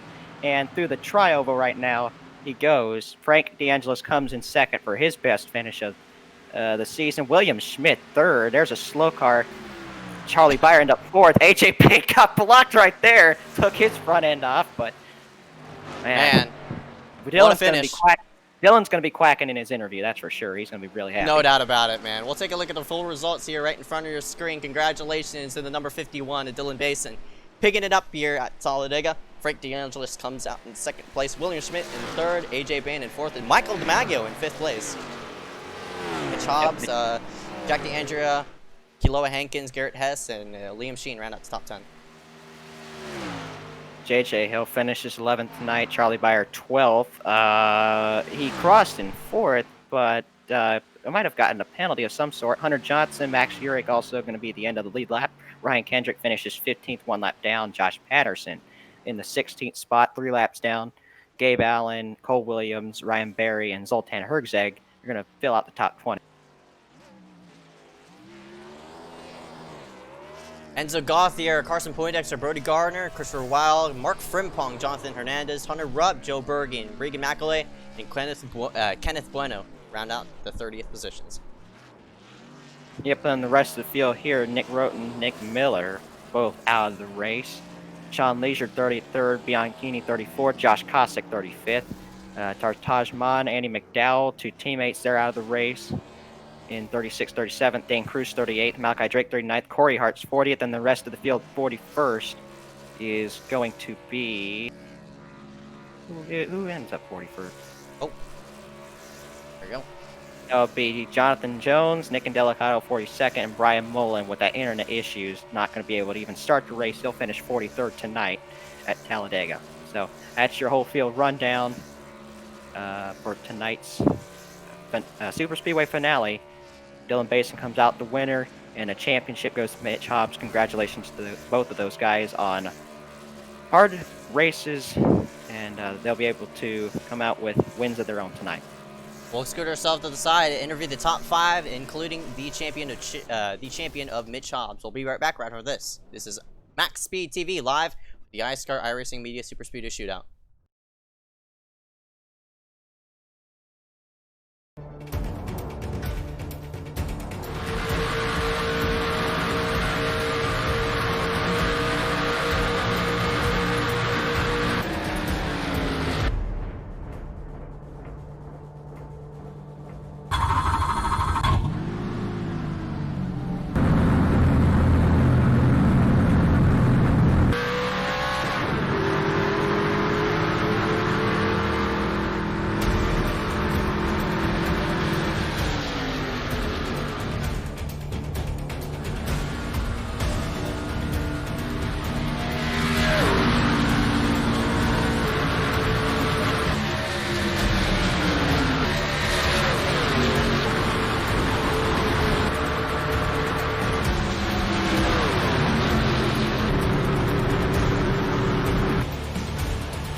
Welcome everybody back here live here for tonight's post-race event. Gonna go ahead and interview the top 5. Into the books goes our winner and champion. Dylan Basin wins here tonight, his first ever in iSCAR, and Mitch Hobbs comes out as your champion here for this one. But Dylan, Dog wants to go ahead and interview that number 51. We'll go ahead and drag him into the booth. Hey, Dylan Basin, how you doing? I don't know if he's here right now. Dylan, Hello? you here? Hello. You just got your first win in amazing fashion. What were you seeing there on that last lap? Well, I know a lot of people need to pay their insurance bills now, but Might want to use Affleck to do that. Of course, you win both the race and the insurance war here tonight, but yeah, man, just talk about that whole last lap. What were you seeing out your windshield? I couldn't really see anything. A bunch of smoke, bunch of, again, it was just a bunch of carnage. I was just trying not to get killed, but I finally got myself one, so should have got some maybe 2 months ago, but here it is. Yeah, man, of course, you've been coming so close so many times here in iSCAR, but it's very, very, very rewarding to get your first one, and I think more are coming really quickly for you. Yeah, I hope so. I might keep running the Affleck car. It's good luck. Yep. Well, before we let you go, of course, you're going to celebrate that win. You got any sponsors or teammates or anybody that you want to thank for this whole season, of course, winning your first ever race? Well, I'd like to thank Nova Sim Racing for being there the whole season. We won 2 races in a row. That's amazing for me. And well, actually, no, Paul wasn't on Nova anymore. It's unfortunate, but. Okay, but, so let's learn that. But yeah, of course, talk about how your teammates helped you through this entire season. Well, mainly, the only teammate that was there now was Josh, but he really helped me out this race. Him and I worked together in the back the whole time after that first wreck. And I thought my race was done about Maybe the second wreck or no, I thought it was someone who was in pit lane and I got hit, but yeah. Oh yeah, the one with Gabe that almost took you out. Thankfully, you were able to recover yourself from that. But yeah, congratulations on your win tonight. You're gonna be celebrating that. Yeah, thank you. All right, that was our winner right there. Dylan Basin gets his first win ever in this league, and now we're gonna take the second spot, and that's Frank DeAngelis. Hey Frank, I don't know. I forgot my name. It's Ezekiel Reyes up here in the Joe MaxspeedTV Biden booth. scene. Oh my gosh! Shut up, dog. Anyway, Frank, it's up here. We're up here in the MaxspeedTV booth. You got a copy? 10-4, bud. Yeah, Frank, man, you escaped that final lap wreck. You were stacked up there, of course, 2x2. Everybody was going everywhere as soon as Sheen pulled out. Unfortunately, you got yourself through to second. But man, it would have been better to get off that win. What could you have done on that white flag? Since the restart, I wanted to line myself up so no damaged cars were in front of me, but I was stuck behind, I think, Max. He was like 30 horsepower down, so I had to push him, almost blew my engine. Then, I think you looked at the replay, I tried looking inside, then he blocked me down to below the yellow, so instead of hooking him, I just went back in line and just shoved him to the end. Right, man, and it brought you home a second place finish here for this one. Man, this whole season was hectic, and I don't know where you're going to round yourself out in points. I think it's going to be either in the top 5 in points overall as in the Superspeedway Championship. So, coming into next season in a couple of weeks, what are you looking forward to and maybe doing different next time so you could be up there for that championship battle? Main focus is to actually make all races and then just do the same strategy I've been doing all the races that I made. Just make the race, don't be in the LCQ, right in the back the whole race and be there at the end. Because the one race I missed was, I think, the Xfinity at Talladega, and if I made that and got like at least a top 20, I would have been the champion tonight. Alright, man, if only what if, but you round yourself out second here tonight. A great finish to round yourself out in the finale. Before we let you go, bud, any sponsors you want to thank here for tonight and this whole entire season? Thank you. Have a nice night, guys. Oh, okay, 10-4, Frank DeAngelis in the 169, starting himself, in 42nd and finishing out in second. I guess he has no sponsors to thank here for this one, but we'll go ahead and drag in William Schmidt, who actually rounded himself in third. I'll go ahead and take this one. Well, the luck has finally turned your way, William Schmidt, hasn't it? Yeah, about damn time. Well, I mean, you did get involved in some wrecks, and Yeah. man, just talk about how you avoided that big wreck in turn number 4 on the final lap. Well, yeah, AJ Bain and I were side by side for probably the entire lap until that point. And, I saw them wrecking, and I saw, like, everybody was in it, so I was like, holy crap, I might actually have a chance at winning this. And to get through the wreck, I basically kind of decided that I was just going to ride the wall through it. Because I figured since iRacing physics are pretty whack, they bounce off the wall and don't really ride it. So I rode the wall and ended up getting through it somehow, and I guess in the end got third. Well, of course, that front end damage happened from some earlier incidents, but Yep. man, luck's finally turned your way at least on that final lap right there. You end up third, your best finish of the season. You got any Yeah. sponsors, teammates, anybody you want to thank here for tonight and the whole season?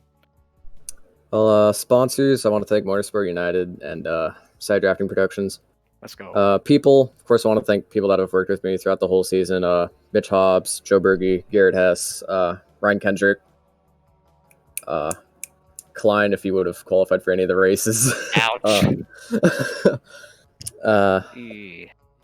And a couple more people, you know who you people are, and yeah. All right, well, congratulations on third, of course. Long night for pretty much everybody out here, but you end up third with the podium tonight. Good luck in the next summer series. All right, thank you. That was William Schmidt in the number 79. We'll go ahead and drag in our fourth place. Into the booth goes AJ Bain. The first time he's been in the MaxspeedTV booth, started himself in 26th place. He's been through hell and back, obviously, with all sorts of damage and such, getting involved in that wreck. AJ, you got a copy? Yeah. AJ, man, you round yourself out fourth here tonight in the finale race. Man, it was a hectic race from start to finish. Of course, 98 laps into the book. How did your race just play out to your favor? Talk to me about who you were working with and how you ended up here. Really working with Hunter Rupp, Max Urich, and I forgot one. I think. Well, we were planning on staying in the back, and then as the race went on, near halfway, we started moving to the front. And unfortunately, I caught myself in a wreck between Hunter Johnson. So, and that completely ended my race until that final crash. Yeah, man. You mentioned that final crash. So what you see out of your windshield, and suddenly you're up there in fourth. I just saw death. That's it. All right, man. 10-4. AJ Bain saw death, but he went through it, and he finished out fourth here tonight. AJ, before we let you go, any sponsor want to thank here for tonight? All right, bud. 10-4. AJ Bain thanks himself for getting himself up here in the P4 after starting himself in 26th. AJ, we'll go ahead and see you coming to your next race, bud. Bye. See ya. AJ Bain, y'all. Oh, man. Well, let's go to 5th place Michael DiMaggio. He also went through a lot tonight, but he ends up 5th spot. Michael DiMaggio, you got a copy, bud? Yes, sir. Well, you ran up front for a good portion of the race. You end up 5th spot tonight. Just talk about your view of that last lap crash. I was just riding the outside, trying to catch up to the two guys on the outside, and then it just went all kaplooey. So I was just waiting. Tried to get down to the bottom, but I ended up hitting people. When I was coming to the line, I only barely was able to get to the red limiter in 3rd gear, so I had some damage. But crazy wreck. Well, this 5th place really does have to feel good after what happened last week, not being able to make it on gas. So, what do you think about having the top 5 this season? Well, I hope it can continue on, because if that green white checkered 2 didn't come out last week, I would have won the race, because I had Chase behind me and he was going to push me. So hopefully I could keep up the momentum when the next season starts. Yep, that next summer series is going to be coming up in a couple weeks. But before we let you go for the night, you have any sponsors, teammates, anybody that you want to thank for tonight's top 5 effort? Working with Ryan Barry for the beginning half of the race until he ended up getting wrecked out. But towards the end of the race, I was working with Hunter Johnson and then Liam, and then they were helping me out with the last thing. But I also like to thank Splash and Go for help with the paint scheme, and then Sticker Boost, Trey Shuttlesworth Photography, Graham Cracker, and all Sarah Garage Doors for being on the car. Some of them are not on the car exactly because I haven't updated the scheme in a while, but All right, well, good job tonight, and good luck the next summer series. thanks. That was Michael DiMaggio in that number 3 machine. He rounds himself out 5th after starting all the way in 30th place. And we'll go ahead and drag in our 6th place finisher.